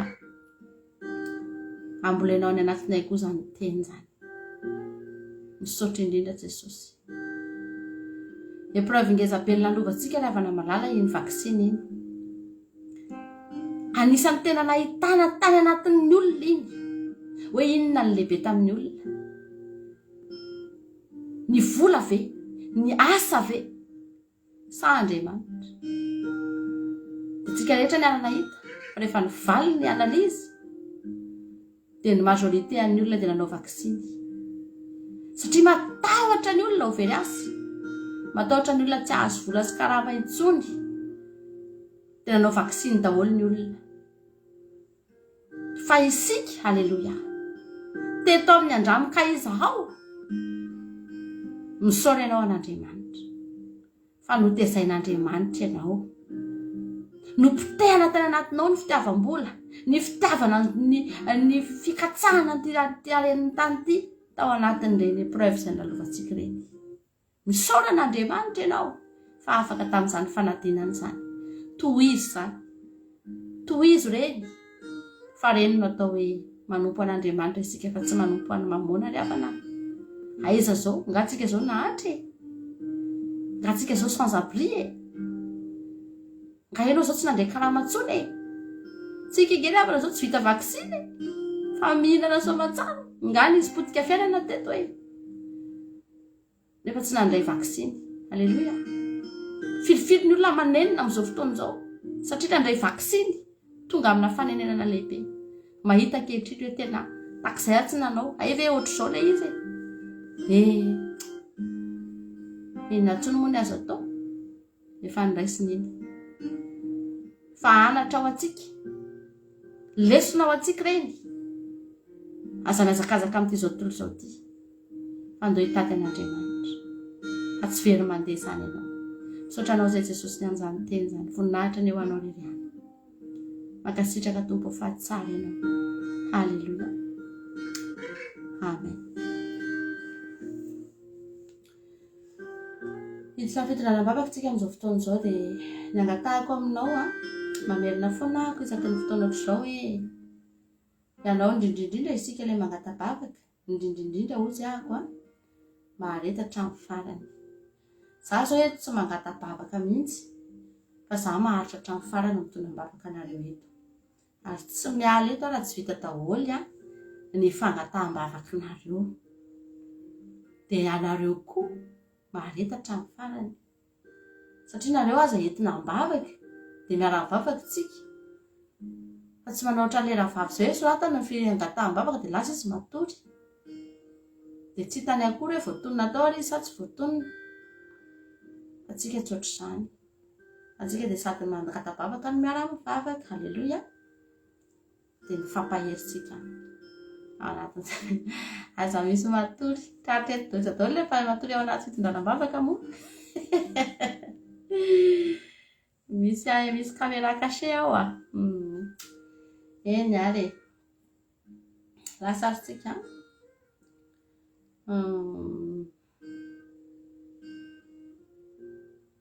misy lava be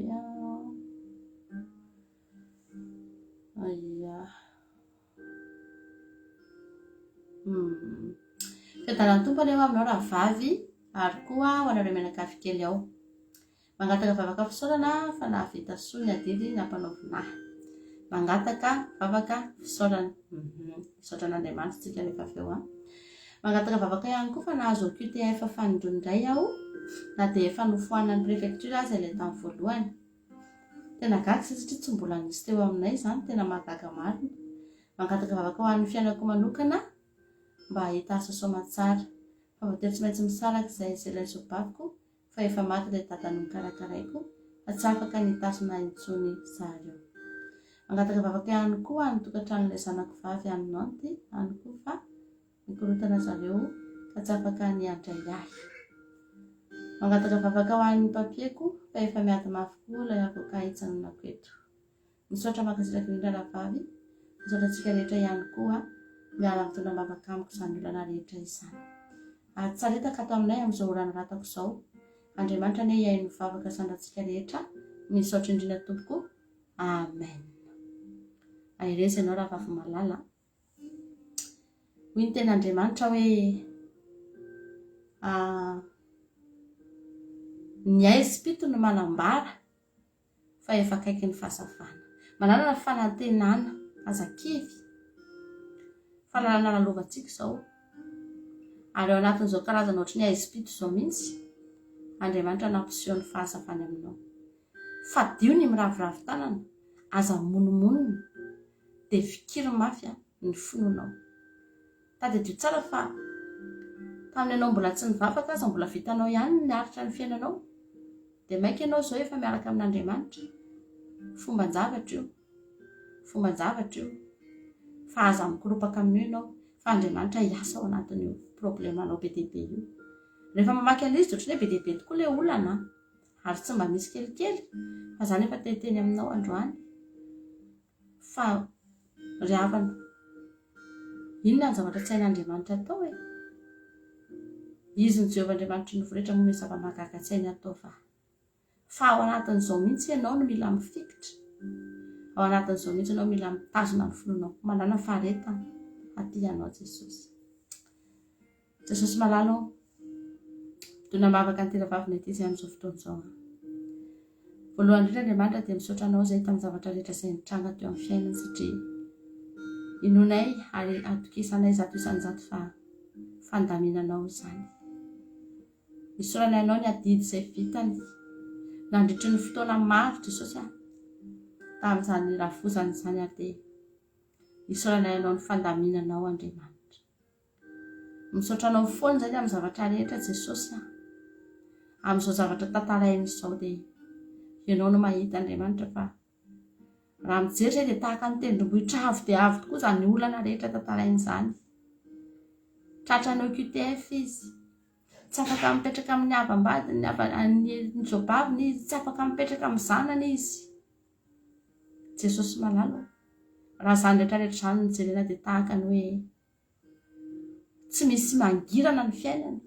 Fa izay rehetra hitodiana dia tsy misy vahaolana avokoa. Fa eo mihitsy izay Andriamanitra ny mila miandrandra ny lanitra amin'izao fotoana izao.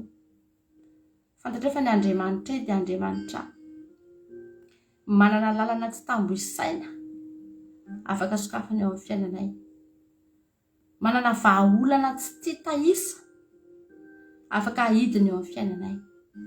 Ary ny Andriamanitra ny zavatra atokisako dia zao mihitsy no ahafahanay mahita fa ianao ny asa teo amin'ny fiainany. Amin'ny fotoana tafavoaka ny fiainan'ity ravavy ity dia zahay no mahita, masonay no mahita ary ny tananay no matsapa fa ianao dia ianao rery ihany ny afaka namoaka azy. Raha mbola zavatra moramora io Andriamanitra, mety mbola mokely koa ny fahatokiny ary mety mbola hiteny ihany izy hoe tsy dia tena Andriamanitra. Fa zao mihitsy no ahafahanay mahita Andriamanitra fa ny herinao mahagaga no anafahanao azy anatin'izao olana izao Jesosy. Miasa amin'ny fomba tsy takatry ny saina ianao Andriamanitra amin'izany OQTF zany Jesosy, ny toerana lehany Jesosy apetraka eo am-pelatananao avokoa zany karazana enta mavesatra fa ianao no efa laza hoe makanesa ty amiko ianareo dia anatinanao tokoa zahay ary dia ametraka an'izany enta mavesatra zany eo am-pelatananao Jesosy Kristy Tompo. Anolo an'izany ho fitsaharana ianao ary ny angatahako aminao dia mefetanam-po izy na dia anatin'ny korotana tahaka an'izao azy. Atao fantany fa eo anilany ianao Andriamanitra, tsy mandao na mahafoy azy ianao fa miato azy ianao. Ampitomboy ny finoany ampaherezo Jesosy aza velanao irery. Saotra indrindra Jesosy fa tsara ianao. Halleluja. Amen. Tahiny tompo zany mampirina, tahiny tompo na menakafy kely mangataka fafaka ho nanao analizy ka misy kely problème résultat.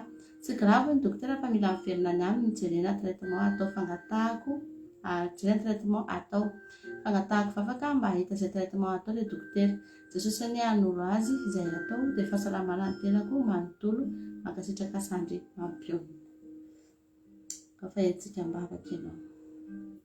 Jesosy malala mitondra mbavaka ny tena vaviny ety izay amin'izao fotoana izao izay nanao analizy tokoa dia hita fa misy zavatra tsy mety anatin'ny vatany any Andriamanitra.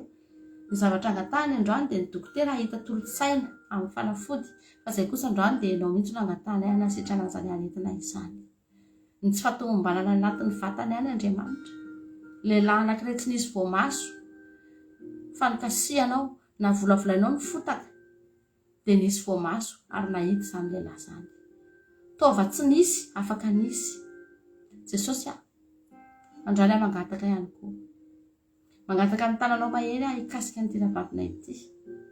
Mangataka ny herinao Andriamanitra tena hamakivaky anatin'ny vatany. Amerina indray ny fahasalamany. Hatrany amin'ny taolany sy ny nofony sy ny ozatra rehetra sy ny lalan-drà rehetra any Jesosy angatahako ny herinao hamakivaky any anatiny any. Dia amerina indray ny fahasalamany Jesosy malala. Ka tsy hisy ny dia tanan'ny dokotera akory Jesosy. Tsy hisy dia tanan'ny dokotera akory Jesosy. Fa ianao no hiasa amin'ny fanasitrananao, no hiasa ny falainao masina, no hiasa. Halleluja. Saotra indrindra Jesosy malalo. Ny voninahitra ny dia atolotro anao ihany. Ampitomboy Jesosy malala ny finoany ahafahany mahita ny voninahitra. Saotra Jesosy. Amen.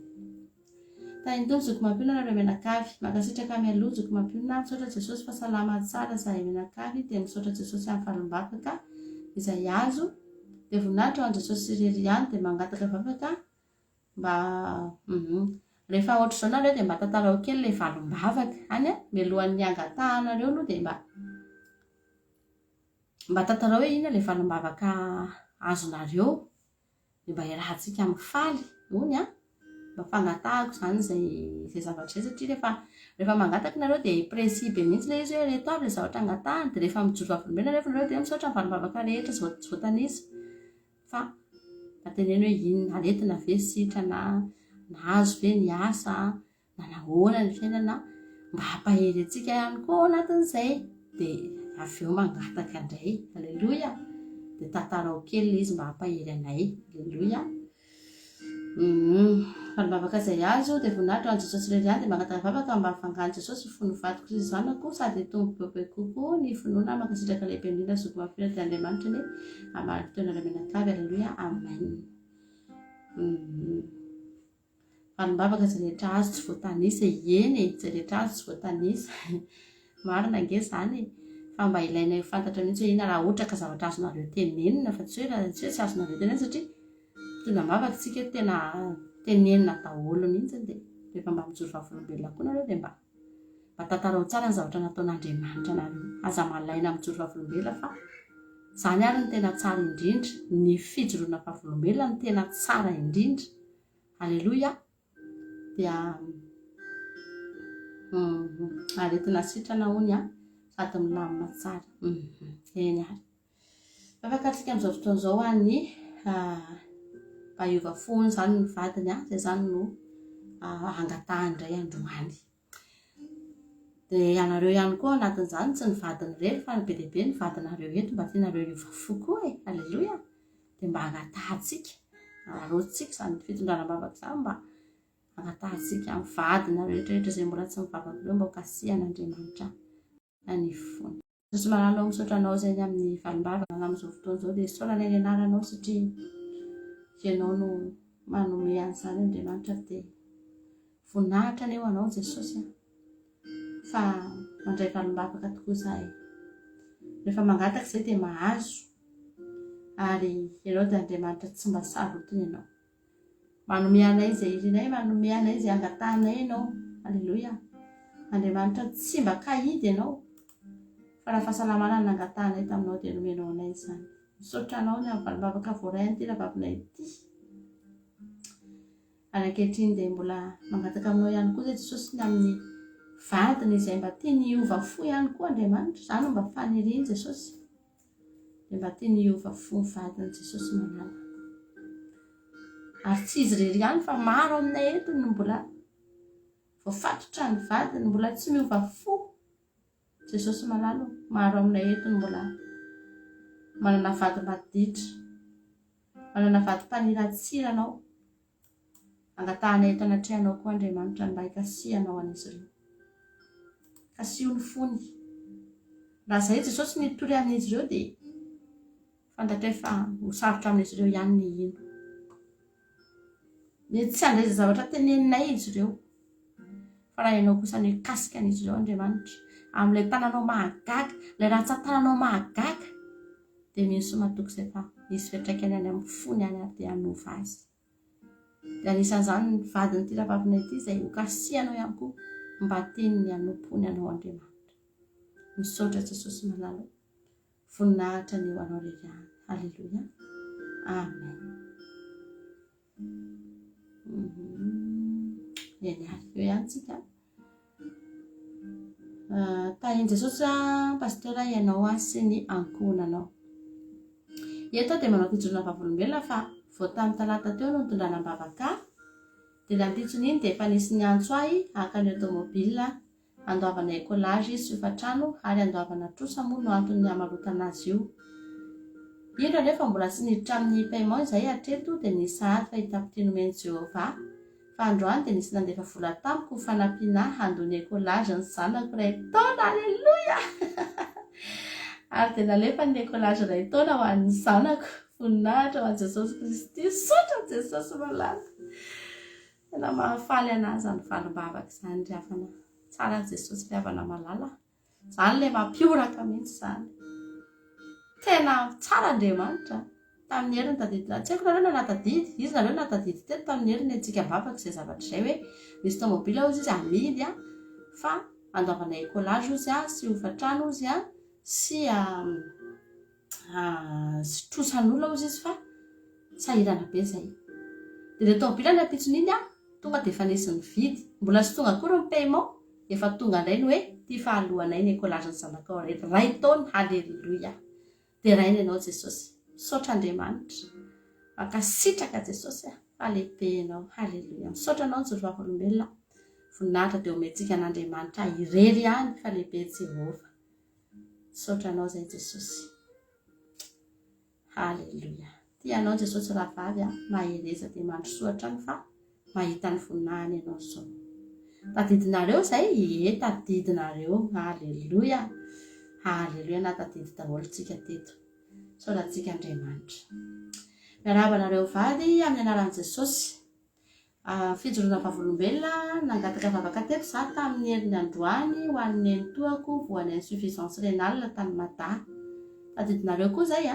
Misaotra an'i Jesosy dia misaotra anareo vady nitondra vavaka dia misaotra antsika rehetra koa fa efa nisy fiovana be izy nefa efa nalefa ny dokotera nody fotsiny efa tena reraka be izy tamin'izany efa tsy nahafantatra olona tsony tsy afaka niresaka tamin'ny zareo tany Madasa tamin'ny Sabotsy voninahitra n'Andriamanitra fa efa niresaka tamiko tsara izy ary efa mazava be ny feoany dia mbola mangataka vavaka ho azy tompoko fa mbola mivotony tongony sy ny tanany dia misaotra antsika rehetra ny tondra mavaka tompoko tompony ombantsika tsirairay avy. Haleluia.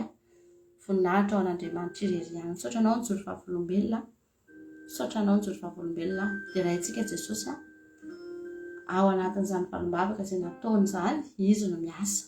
Hivavaka indray ary tsika dia sady misaotra an'Andriamanitra tsika izany sady mbola hitohy hivavaka ho an'izany vehivavy izany tsika ary mba hanehoan'Andriamanitra ny voninahiny anie. Misaotra anao izay Jesosy ny amin'izany fijoroana vavolombelona izany ary ianao no menay voninahitra Jesosy malala. Atoerina eto aminao mihitsy ny satroboninahitra Jesosy tena hoe asandatra eny anaranao masina fa ianao no miasa Andriamanitra ao anatin'ny vavaka izay ataonay eto Jesosy. Misaotra anao izay fa mamaly vavaka anay ianao. Misaotra anao izay amin'izany asanao mahagaga izay ataonao any amin'izany ravavy izany Jesosy malala. Izay aty no mivavaka fa izy ihany no mandray fanasitranana Jesosy. Izy ihany no mandray fiovana Jesosy eo voninahitra ny eo anao. Isaorana eny anaranao izany Jesosy malala. Ankehitriny dia mbola mitondra mivavaka azy izay amin'izao fotoana izao Jesosy mbola tsy tomombana ny fahasalamany fa ianao ilay Andriamanitra tsy mba manao sotapany ianao. Ianao ilay Andriamanitra tanteraka ka ny zavatra rehetra ataonao dia tanteraka avokoa, feno avokoa. Any androany Jesosy mangataka izay mbola hitohy foana ny fanasitrananao azy tahaka ilay boka 10 sitrana teny am-pandehanana Jesosy ao anatin'izany fandrinany faharariany izany dia ianao hamangy azy hibitsibitsika eo antsofiny ianao ary hatonga azy hitodika aminao anie izao aretin'izao Andriamanitra satria anehoanao fahagagana izy dia ho tsapany fa mbola fitiavanao sy famindraponao ny mahavelonay nazy ka mahasitrana azy Jesosy dia hitodika tanteraka aminao izany ravavinay izany. Matoa izy mbola velona dia mbola misy ilanao azy, mbola misy tianao hatongavanao ary dia izany no angatahanay eto anatrehanao. Misaotra indrindra Jesosy malala voninahitra ho anao reriany. Haleluia. Amen. Salama pastera sy zoko mampionina fitanany tompo aminareo menakavy ho tahiny Jesosy mandrakariva mangataka vavaka fa tena manahirana be tetra na sehon'ny patron tato ato ka mila tsy ho zakatsony izany efa mbola tsy te hifindra patron dia mbola mangataka vavaka koa fa tsy salama izao matetika miverina ilay aretina ny zavatra mangatsika be miakatra ny amin'ny lamosiko afaka 2 androny akara ny zavatra mangatsika dia manatena amin'izay izy tena mijaly fa matetika miverina izy misaotra soka tahiny Jesosy atsika rehetra. Entina mibavaka ianao dia sady miresaka MP kely tsika sy ianao rehefa malalaka ianao dia alao ianao atao délivrance dia mandefasa MP kely dia délivrena ianao amin'ny sabata ohatra dia izay ianao ataontsika. Jesosy malalo mitondra mivavaka ny teravavina ity izay amin'izao fotoana izao izay manahirana tokoa fa dia ny patron Jesosy lasa masika lasa tezitra satria manomboka mandray anao teravavy ity ary izay dia ny finonay Andriamanitra dia ny devoly mampiasa an'izany patron izany mahatonga ny teravavy ity ho voahelingelina amin'ny fivavahana hatonga azy tsy hifantoka amin'ny fivavahana. Jesosy malalo androany tena fatoranay amin'ny rano izany devoly satana izay miasa anatin'ireo patron ireo ka mahatonga fanelingelenana ho azy Jesosy fatoranay amin'ny raha maherinao izany Jesosy Kristy tompony sabata amin'izao fotoana izao. Tsy afaka hanao na inona amin'ny teravavina ity, tsy afaka hampiasa an'ireo patron andreo, tsy afaka hampahory azy na hampijaly azy any anaranao Jesosy androany ihany koa dia mangataka ny fahasalamany Jesosy malala. Betsaka ny asa ataony nefa dia marary tompo mangataka fahasalamana aminao hidina ao anatiny eny ny ranao hikoriana ao anatiny amin'izao fotoana itenenako izao ny ranao Jesosy hamakivaky hatrany an-tampon-doka hatrany am-palady hatrany anatin'ny lamosiny any izay teneniny fa marary amin'izao fotoana izao Jesosy malala. Angatahako ny ranao tena hikoriana any anatin'ny vatany any hitondra fanasitranana Jesosy hitondra fanasitranana Jesosy amin'ity alina ity ary dia tononoko ny fanasitranana ho an'izany ravavy izany mifoha izy raha pitsy maraina mitsangana eo am-pandriana tsy misy azany aretin'izany tsony amin'ny anara maherin'i Jesosy Kristy tompony sabata namonako an'izany amin'izao fotoana izao tononoko ny fanasitrarana ho azy amin'ny anaranao Jesosy, amin'ny anaranao Jesosy. Misaotra indrindra Tompo. Amen.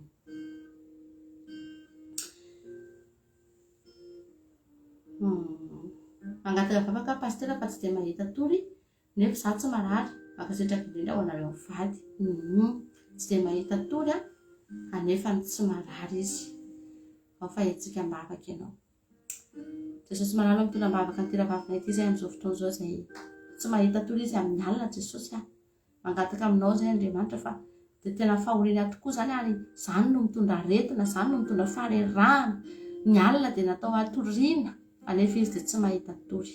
Androany Jesosy aorianan'ity vavaka ity ny fanahy ratsy tsy mampatory azy, ny fanahy mpanelin-gelona amin'ny anaran'i Jesosy dia roahana ao anatin'izao vavaka izao, tsy manakely tsy manam-pahefana, tsy afaka miodiody amin'ny tira-vavina ity amin'ny anaran'i Jesosy.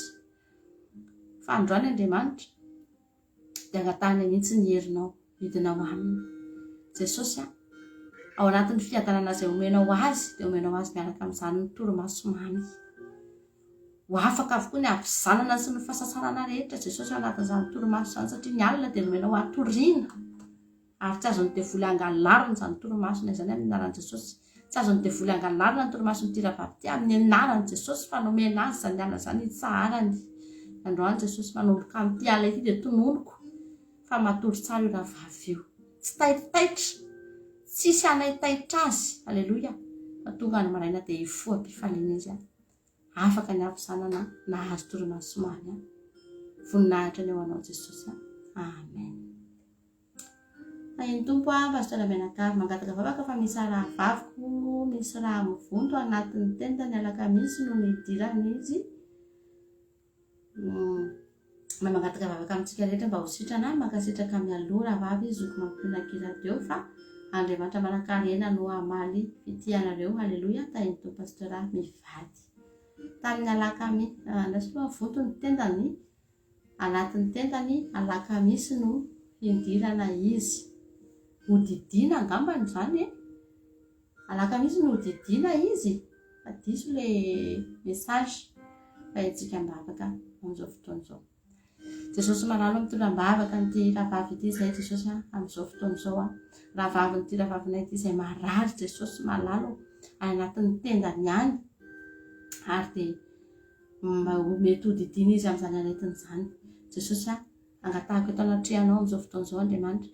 Ianao Jesosy mahita fa any Madagasikara amin'izao fotoana izao raha miditra hôpitaly izany ka didina dia tena hoe vola be ny lany fahasahiranana tena mihoapapana. Andriamanitra tena hoe sady lany vola ny reraka Jesosy malala no mbola tsy azo antoka ihany koa hoe manahoana ny mety ho vokatra. Jesosy androany mangataka aminao ny ranao ane ikorina anatin'izany rahavavina izany. Ny ratsan-tananao ane Jesosy anendriny loharana retina amin'izao fotoana izao. Anatin'ny tendany any Jesosy malala angatanao ny fahagaganao hiasa amin'ity androany ity. Ka izany aretina izany dia tsy hitondra valalam-pandany, tsy hitondra faharavalana, fampitehana na fandaniana ao anatin'izany tokantrano izany.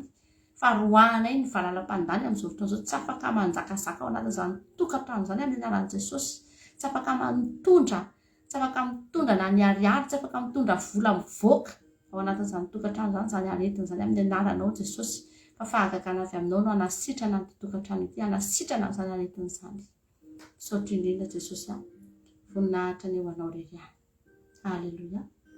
Amen. Fiadanana tsy lalana eo aminareo Menakavy hatrany.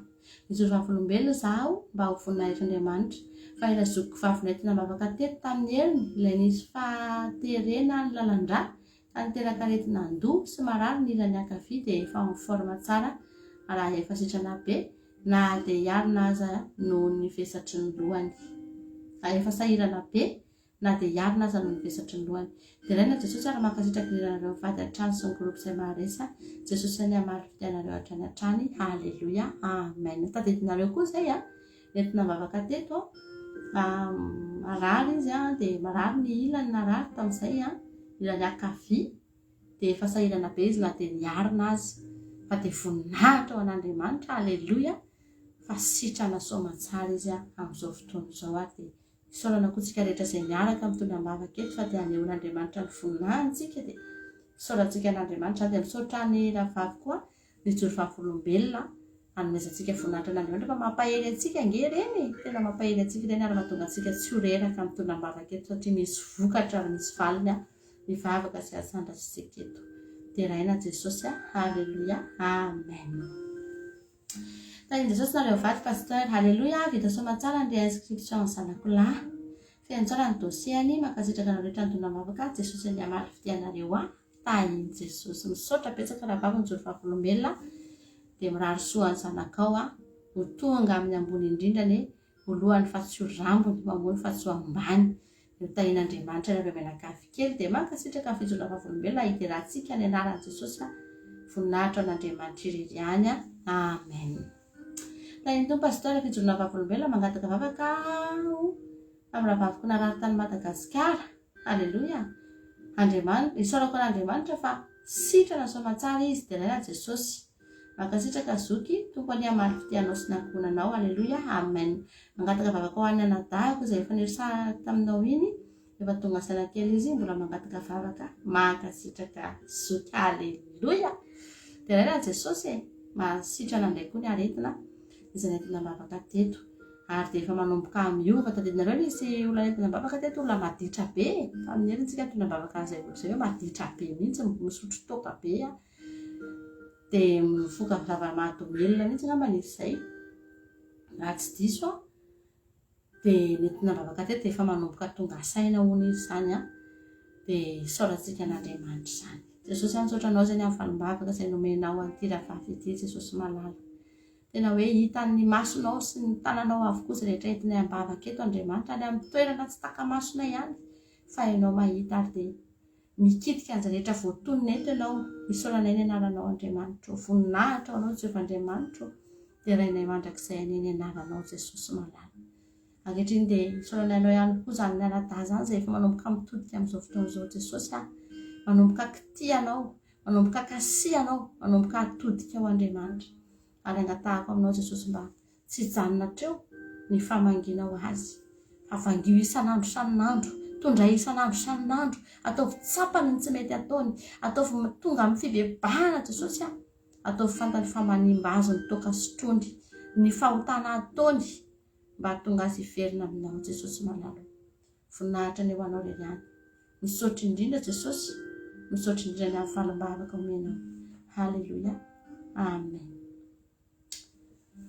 Fetanan Jesosy ho an'ny pasteur mivady za mangataka vavaka ho an'ny mivadiko fa andeha congé any Madagasikara raha pitso ary tsy ho variana amin'ny zavatra tsy isy dikany fa mba hibanjinareo zanakay mba ho azo daholo ny zavatra ilain'ny zanako sotra nareo mivady hatrany Jesosy ampitombony ositra aminareo entina mbavaka mihitsy nge nareo raha nadahy mba tsy ho variana mahafinaritra reto rahavavy reto fa tena tia hivady tsika haleloia entina mbavaka mihitsy mba tsy ho varim-bariana fa hifantoka amin'ny tena zava-dehibe haleloia mahaintsika mbavaka izy rahavavy tena asian'Andriamanitra tady mihitsy ao amin'ny lohany eo dia ohatran'ny lambority kely dia tsy mitoditodika mambanjina tsara izay zavatra tena zava-dehibe tsy mahazo mivily amin'ny ankavia sy ny ankavanana haleloia entina mbavaka sambatra mihitsy aloha nareo anadavadiny reto rahavavy reto fa dia voatondra mbavaka foana haleloia ao fehivavakantsika amin'izao fotoan'izao ho an'izany anadahintsika izany Jesosy malalo tonam-bavaka ny zany anadahinay izany zay Jesosy amin'izao fotoan'izao mba tena hoe hotahinao any izy any amin'ny toerana sy alehany Andriamanitra midina Madagasikara izy Jesosy dia angatahako mihitsy amin'ity androany ity ianao any homba azy voalohany indrindra Jesosy dia arovy amin'ny loza izy arovy amin'ny mety hoe fakapanahy isan-karazany arovy Andriamanitra amin'izay mety fahavarimbarianana tokoa satria dia betsaka ny zavatra mety mahavariana ary mety ny zava-dehibe indray no adiny fa androany Jesosy malalo ny fanainao masina ny homba azy ampatsiaro azy ny zavatra rehetra hitarika azy an'izay rehetra tokony ataony ary ametraka loha laharana izay tokony ho loha laharana Jesosy hijery ny ankohonany hijery ny tombotsoa ny ankohonany sy izay mahasoa ny ankohonany haleloia fa tsy ho variana amin'ny zavatra hafa Jesosy misaotra anao sady Andriamanitra fa efa hiasa ao anatin'izany ianao ary dia ho tonga ankonana mahafinaritra izy ireo satria ankonana misy ny fitarianao fanamasina. Misaotra indrindra Jesosy. Halleluja. Amen. Fa Jesosy nareo vady mangatavavaka aho mba tena ela ra-panahy be amin'izao andro faran'izao. Dia mangatavavaka koa aho mba ho sitrana ny oloko satria misy mucus mihoatra be ao anatiny. Mankasitraka be lehibe amin'ny asan'Andriamanitra ataonareo isan'andro fa mahavoky foana sady mampahery be foana. Jesosy zay marikitianareo etỳ an-tany hatrany an-danitra dia mino fa hovarian'Andriamanitra daholo ny vavaka rehetra entina aminareo fa mahery ny vavakareo. Halleluja. Mankasitraka amin'ny fampaherezana.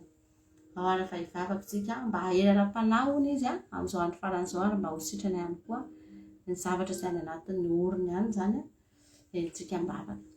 Jesosy manalo mitondra mbavaka ny tiravavina ity zay mba faniriany Jesosy ny ahery amin'izao andro faran'izao ary dia tena tokony ho izany tokoa ny fanirinany anatinay dia ny ahery, ny ahatahiry ny solika, ny afana Jesosy amin'izao fotoana efa fiavianao izao.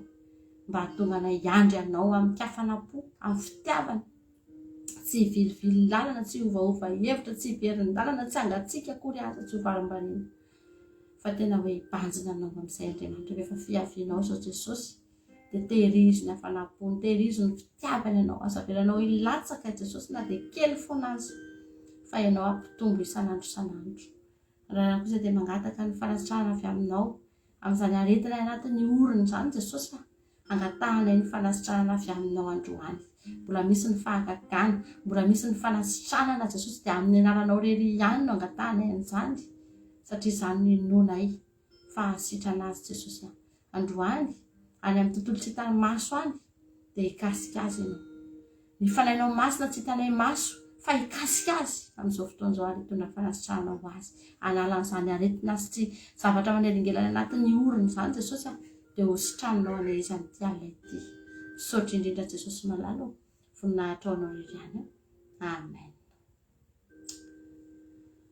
Tany pasteur mangataka vavaka ho an'ireo zandriko sy ray aman-dreniko mba fanahin'Andriamanitra no hiasa ao aminy ka hiala ny fanay ratsy mpandrisika mankalahy amin'ny fanaovako asan'Andriamanitra. Mijoro hatramin'ny farany foana aho tompo malalo. Mijoro hatramin'ny farany zandry malalo. Aza manahy ianao fa Jesosy ny momba anao. Aza mijerena akory ireo olona aza mitodika amin'ireo, aza miaino an'ireo fanaratsiana sy fanenjehanareo fa Andriamanitra jerena. Andriamanitra enona fa izy ny naniraka anao fa tsy ireo. Izy ny antoka anao fa tsy ireo. Izany ny asany ataovy. Halleluja. Jesosy malala mitondra mbavaka n'ity rapavina ity zay tena hoe voadidina fanenjehana Jesosy malala ary tanteraka amin'ny mihitsy ny teninao manao hoe ny ankohonany olona ihany no fahavalony satria dia ny rainy sy ny ravaviny mihitsy ray aman-dreniny sy ravaviny no mandrafy azy, manenjika azy ao anatin'ny fivavahana izay ataony Jesosy malala. Zavatra tsy vaovao zany fa zavatra efa fahita. Jesosy malala ny angatahako aminao dia ny anohananao azy ny sandrinao mahery. Tohano isan'andro. Atao fantany fa raha voahenjika izy dia voahenjika koa ianao. Atao fantany n'Andriamanitra fa raha miaritra zavatra izy dia eo anilany eo ianao ary miaraka aminy ianao, miady ho azy ianao Jesosy eo. Mangataka aminao androany ampaherezanao an'izany ravavinay izany Jesosy. Meo azy ny fo mahery, fo matanjaka, saina matanjaka Jesosy. Tena hoe amafisinao mihitsy ny andriny tahaka ny andriny Ezekiela izay nataonao tahaka ny diamondra ka tsy nisy zana-tsipika afaka tonga teo, afaka nandaitra teo satria mafy andrina tamin'ny fanomponanao. Ary dia izany koa no angatahako amin'ny ravavina ity androany. Arovanao tanteraka anay izy amin'ny fahakiviana, amin'ny mety lotom-po, amin'ny mety fampetipetitenana amin'izany fanenjehana izany Jesosy malala. Arovy amin'ny ranao mahery. Misaotra Jesosy malalo. Halleluja. Amen.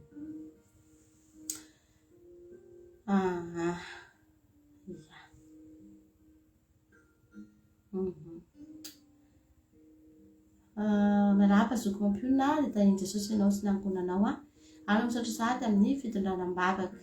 Misaotra n'Andriamanitra noho ny fitahiana tsy tambo isaina mandritra izay lasa izay. Misaotra n'Andriamanitra ihany koa fa nangataka fiara taminy dia nahazo soma tsara, aleloia, dia ray ny anarany ary atolotra azy ny tera sy ny lasa ary ny voninahitra. Misaotra Jesosy malala, nangataka vavaka ho an'ny fianakaviana rehetra amin'ny Madagasikara ary ho an'ny zanako 3 lahy ihany koa mba hitondra soa ihany koa io fiara io. Efa hanomboka tsy ho ela ihany koa ny fanorenana trano mba hizotra tsara ny izany. Misaotra Jesosy malala, misaotra Zoko malala. Halleluja, amen. Io tanteraka aminao fotsiny toro-tenitsika teo. Halleluja.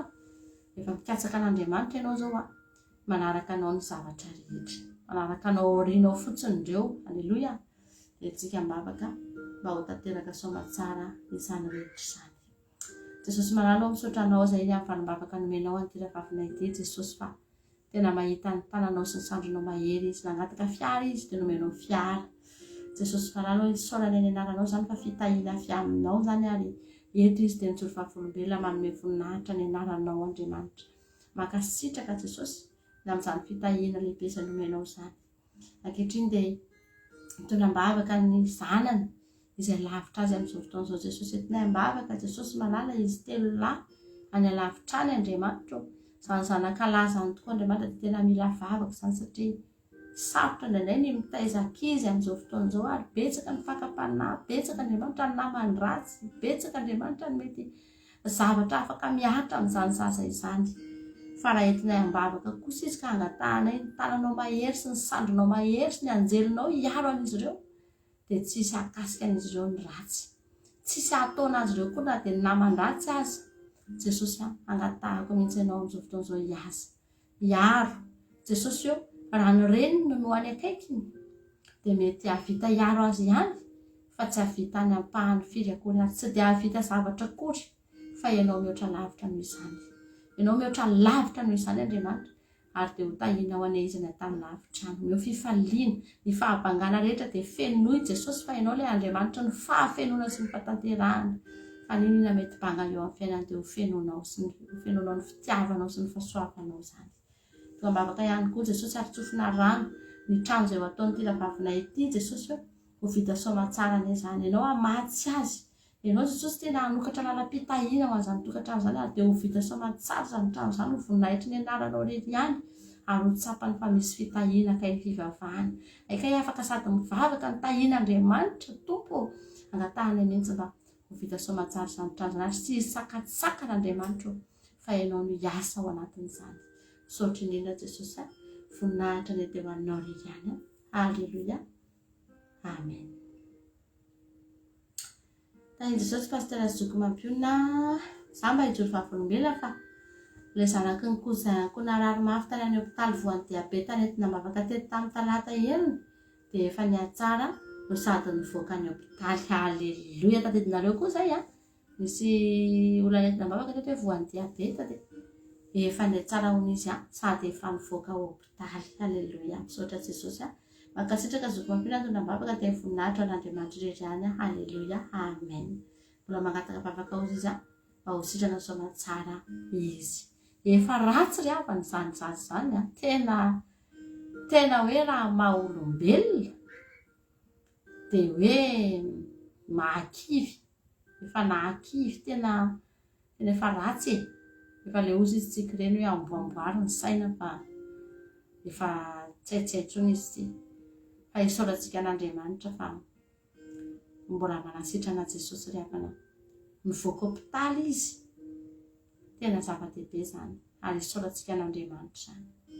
Misaotra betsaka anao izay Jesosy ny hafalim-bavaka izay raisinay tsy tapaka eto amin'izao fandaharana izao Jesosy manalo. Misaotra anao izay fa mamaly vavaka ianao Andriamanitra. Tena misaotra fa tsinitsiny izay ilay eo anatrehanao nefa dia inonao ny vavakay. Isaorana ianao Jesosy ny fikasihanao an'izany raha vavy kely izany izay efa tena narara mafy tokoa Andriamanitra. Efa tena narara mafy tokoa fa ny voninahitra ao nefa dia tsy voasakana rehefa iseho fa nikasihanao izy ary dia nivoaka ny hôpitaly. Misaotra Jesosy malala, misaotra voninahitra ny eo anao rery ihany Andriamanitra. Ankehitriny dia mbola mivavaka ho azy amin'izao fotoan'izao. Itoy aneza ny asanao lehibe izany any amin'ny toerana misy azy any Andriamanitra. Atao mpitsapanareo ray aman-dreniny ataovy tsapany fa ianao dia ianao rery ihany no antony fanasitranana. Ianao dia ianao rery ihany no afaka mamoaka azy ao anatin'izao aretina mafy izao. Ary raha avy ny fotoana ho sitrana somatsara amin'izao izy Jesosy dia hivoakeo izy. Ary rehefa hivoakeo izy dia sady atsambotra hitady anao anaradia anao Jesosy malala. Hitory ny asanao mahagaga, hitory ny famonjenao mahafaly izay nataonao teo amin'ny fiainana. Misaotra indrindra Jesosy malala. Voninahitra ny teo anao rery ihany. Alleluia. Amen. Tany tompo pastora Mivady, pastora Menakavy. Misaotra ny Jesosy fa mahatsiaro mandresy amin'ny ankonako amin'ny fanompoko an'Andriamanitra. Alleluia. Ny mangatapavaka amin'Andriamanitra sy Jesosy fa mba tena mivoaka mpandresy tokoa amin'ny farany amin'ny fanompoko an'Andriamanitra ka tsy ho resy ka ho resy lahatra ireo ankonako ino ny finoana. Alleluia. Makasitraka anareo fatsiny ankizy Jesosy amaly pity. Zamanahy ianao fa azonao io ka tsy hisy salasalantsika fa todika any aminao ny fandresena. Todika any aminao Andriamanitra. Mbola tazomintsika foana ny tenintsika hatramin'ny farany fa aza matahotra momba anao Jesosy. Alleluia. Jesosy malalo, misaotra anao izay fa na dia mangatapavaka sy lapavina ity dia efa lehibe ny finoana ao anatiny. Fa misy fanantenana sady ao anatiny fa any aminy ny fandresen'Andriamanitra. Ary tsy salasalana izany na dia kely akory azy. Izay Andriamanitra tsy misalasala. Izay Andriamanitra mino tena arivo isanjato ny finoanay. Fa izao ankonana izao dia ankonana mampandresenao. Misy ny lalana tsy maintsy lalovana satria misy zavatra tianao hatongavana. Fa kosa Andriamanitra ny fandresena dia efa voasoratra ho azy ireo.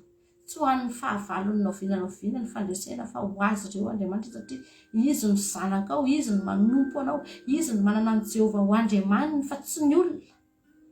Ary tsisy fahavalo tsy ny orory teo an'izany Jehovah Andriamanitra n'Israely izany. Fa izany koa no mba Andriamanitra androany. Ary Andriamanitra afaka niady eo amin'ny toeranay. Andriamanitra afaka naneho ny voninahiny. Alleluia. Tahaka naneho ny voninahiny teo amin'ny fahavalon'ny zanak'Israely rehetra izay nifanehatra taminy. Dia tahaka izany koa no mbola hanehoanao Andriamanitra ny voninahitra ao amin'ny fahavalony izao ankonanay izao Jesosy. Ianao no hiasa Jesosy. Ianao no hiady Jesosy fa izahay angina. Ampangino ny zavatra rehetra ety aminay fa avelanay ianao no hiady eo amin'ny toeranay. Misaotra Jesosy. Ampangino ny tebiteby, ampangino ny ahiahy, ampangino ny tsy finoana sy ny tahotra rehetra. Ampangino Andriamanitra fa ianao no kiasa. Ianao no kahiteny. Ianao Andriamanitra no kiseho eo amin'ny fiainana izao ankonana izao. Misaotra Jesosy. Amen.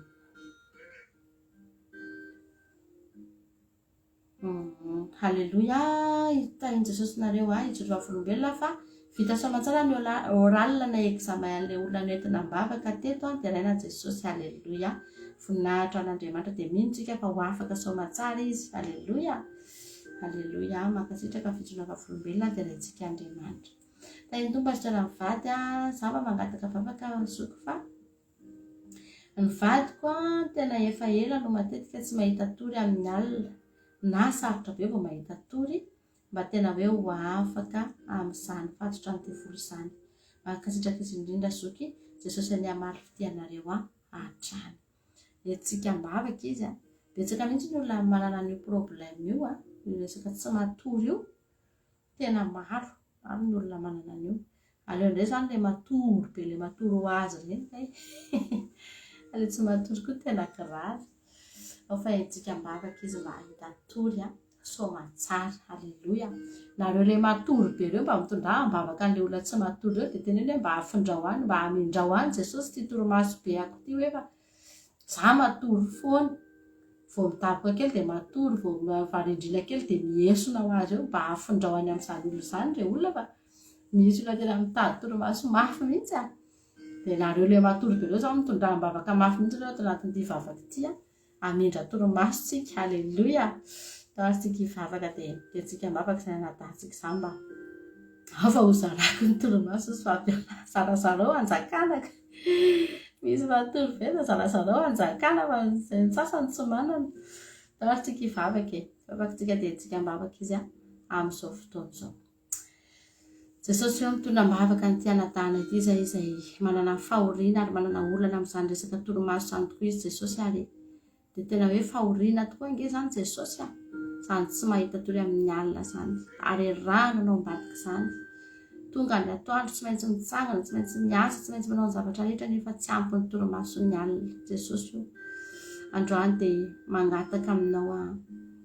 mangataka aminao Jesosy malala androany dia mandidy mihitsy amin'izao fotoana izao ny devoly izay mpangalatra toromaso niza eto ny devoly mpangalatra toromaso amin'ny alan'i Jesosy dia roahako miala tsy mahazo miodiody amin'reto olona ireto tsy mahazo miodiody amin'ny hoanaday io amin'ny alan'i Jesosy amin'ny alan'i Jesosy Kristy tompon'ny sabata ny tenenako androany miala ny devoly mpangalatra toromaso ny devolony tsy fiadanana sy ny tsy fitsarana rehetra ny devolony stress rehetrarehetra mahatonga zany olona zany tsy matory amin'ny alan'i Jesosy roahana iny zany hiala ao anatin'izany tokantrano zany tsy manakery tsy manam-pahefana amin'ny alanao Jesosy androany dia angatahako Andriamanitra hiverina ao anatiny ao ny toromaso tahaka ny zazakely tena hoe atory ampiadanam-po ampilaminatsaina Jesosy zany anatahana izany angatahana mba tena omenao azy ho fifaliany mihitsy ny alina ho fitsarany tokoa ny alina ary dia tonga izy ny maraina hifo ampifaliana satria feno tsara ny toromaso afaka ny ampizanana sy ny arerahana rehetra misaotra indrindra Jesosy malalo voninahitra ny eo anao rery ihany halleluia amen zay no fangataham-bavakantsika teto androany adiny fitsika niaraka teto adiny roa sasany be zao tsika niaraka teto androany saolanantsika rehetra nahatra teto hatramin'ny farany nefa na dia fahaly lasa ny andro dia minona reo ilay nangata-bavaka ireny fa reraka maina teto fotsiny tsika raha vao mangataka ny reo nefa tsy mino fa nareo sady mila mino no mangataka halleloia dia hitanareo fa mandray valim-bavaka zao nareo dia hivavaka tsika amarana ny fotoana amin'izao fotoana izao dia sady efanao velomintsika rehefa avy eo sotra betsaka anao zay Jehovandriamanitra ny amin'ny fotoana nafany niaraka teto androany sotra ny amin'ny vavaka rehetra izay nasandatra teto Jesosy malalo mbola manana ray afaka hidongina izay afaka hiantarantana afaka angatahana satria ianao angeny milaza Jesosy fa mangatah raha mitoetra ao anatinareo ny teniko ianao dia angatao izay tianareo fa omenanareo zany dia nataonay teto tokoa izany fangatahana izany rehefa avy nitoriana teto ny teninao ary dia misy matoky Andriamanitra fa andray anjara amin'izany avokoa izay tsy ray avy reto ny valim-bavaka dia efa omenao Jesosy ny valim-bavaka dia efa voatahiry efa eny ampelatananao eny sasao ny tananay diovy mba afaka handray an'izany valim-bavaka avy aminao zany Jesosy malala apetraka aminao ny olona rehetra izay niaritra teto amin'izao fotoana izao fantatro fa tsy misy amin'ny reto diso anjara Jesosy na dia iray aza zay zavatra ilainay dia omenao zay zavatra mahasoanay dia tsy hofihinao fa ho arotsaka ao aminay tsaray avy manana ambiampy ny fahasoavanao ampy mizara ho an'ny sambatan'olona izay tonga teto androany ary tsisy amin'ny reto diso anjara Jesosy Kristy tompo fa handray anjara avy aminao avokoa Jesosy malalo mitondra mbavaka ny firenenay ihany koa izay amin'izao fotoana izao Andriamanitra mba tena hijery ny firenenay tokoa anenao betsaka izay vavaka efa nasandatra tao amin'ny firenenay izay Jesosy fa toa mijery ihany izay fa toa ohatrany tsy misy vokatra toa ohatrany mbola betsaka ihany ny tsy fandriam-pahalemana mbola betsaka ihany ny fatolona sy ny kidnapping sy ny fahantrana sy ny délestage sy ny zavatra maro samihafa izay mitranga ao anatin'izany firenenay izany Jesosy malalo mangataka ny famindram-ponao izay ho an'ny malagasy mangataka ny indrafonao izay ho an'ny malagasy Jesosy mba tena hiova fo tokoa ane tsy hanao fombafomba-pivavahana fa tena hitodika aminao Andriamanitra anaran'ny fahotana anaran'ny sampy sady mivavaka mideranao no anaran'ny fahotana sy ny fijangajangana sy ny fanompontsampy sy ny zavatra rehetra tsy araka ny sitraponao mba hahatonga anao hiverina anjaka ao anatin'izany firenena izany misaotra indrindra Jesosy malala ny voninahitra ny dera ny aja ny saotra dia atolotra feno anao rerany hatramin'ny taloha indrindra ka ho mandrakizay mandrakizay halleluia amen zay ny fotoanantsika samy mahery samy tahin'Andriamanitra azadino aki radio point radio 12345.com mahafahantsika miaraka andro aman'alina ao anatin'ny aki radio misy ny hira misy ny toriteny misy ny zavatra rehetra fandarana isan-karazany zay rentsika ao dia aotsika miara mifaly eo dia miaonao foantsika isan'andro raha ohatra ka miainao an'izany onjam-peo zany ianao io efa misy manoratra io ny lien ahafahanao miditra ao anatin'izany onjam-peo zany misy ihany koa ny installation application amin'ny radio atsika io a raha ohatra nareo ka sahirana mitady an'le radio dia anontany io zahay fa misy application afaka ampidirina dia tsy sahirana mihitsy a fa tonga dia iny fotsiny ny klikena dia efa mety afaka sady mihaino radio ianao no mijery application hafa ianao mijery Facebook ianao na mijery zavatra hafa nefa ny radio tsy tapaka mihitsy a dia raha mahaliana anao zany dia mandefa sainty aminay dia atoro anao a ny fomba fampidirana an'izany application zany ao amin'ny telefônina anao dia hitanao fa tena ide tsara mihitsy a ny fandrenesanao an'izany onjam-peo kelyntsika izany dia samy mahery tsika mianakavy a tahiany Jesosy daholo ara-pito tsika miaraka eto ato anatin'ny fandarana vavaka fiambenana sy ny fandarana takariva mahafinaritra tsy misy kosa ny fandarana vavaka maraina rehefa larobia maraina fa takariva mahafinaritra no misy a sy vavaka fiambenana ny alina nakamisy indray tsika vao mihitsy a vavaka maraina samy mahery tahiany Jesosy daholo tsika mianakavy a mahereza halleluia amen.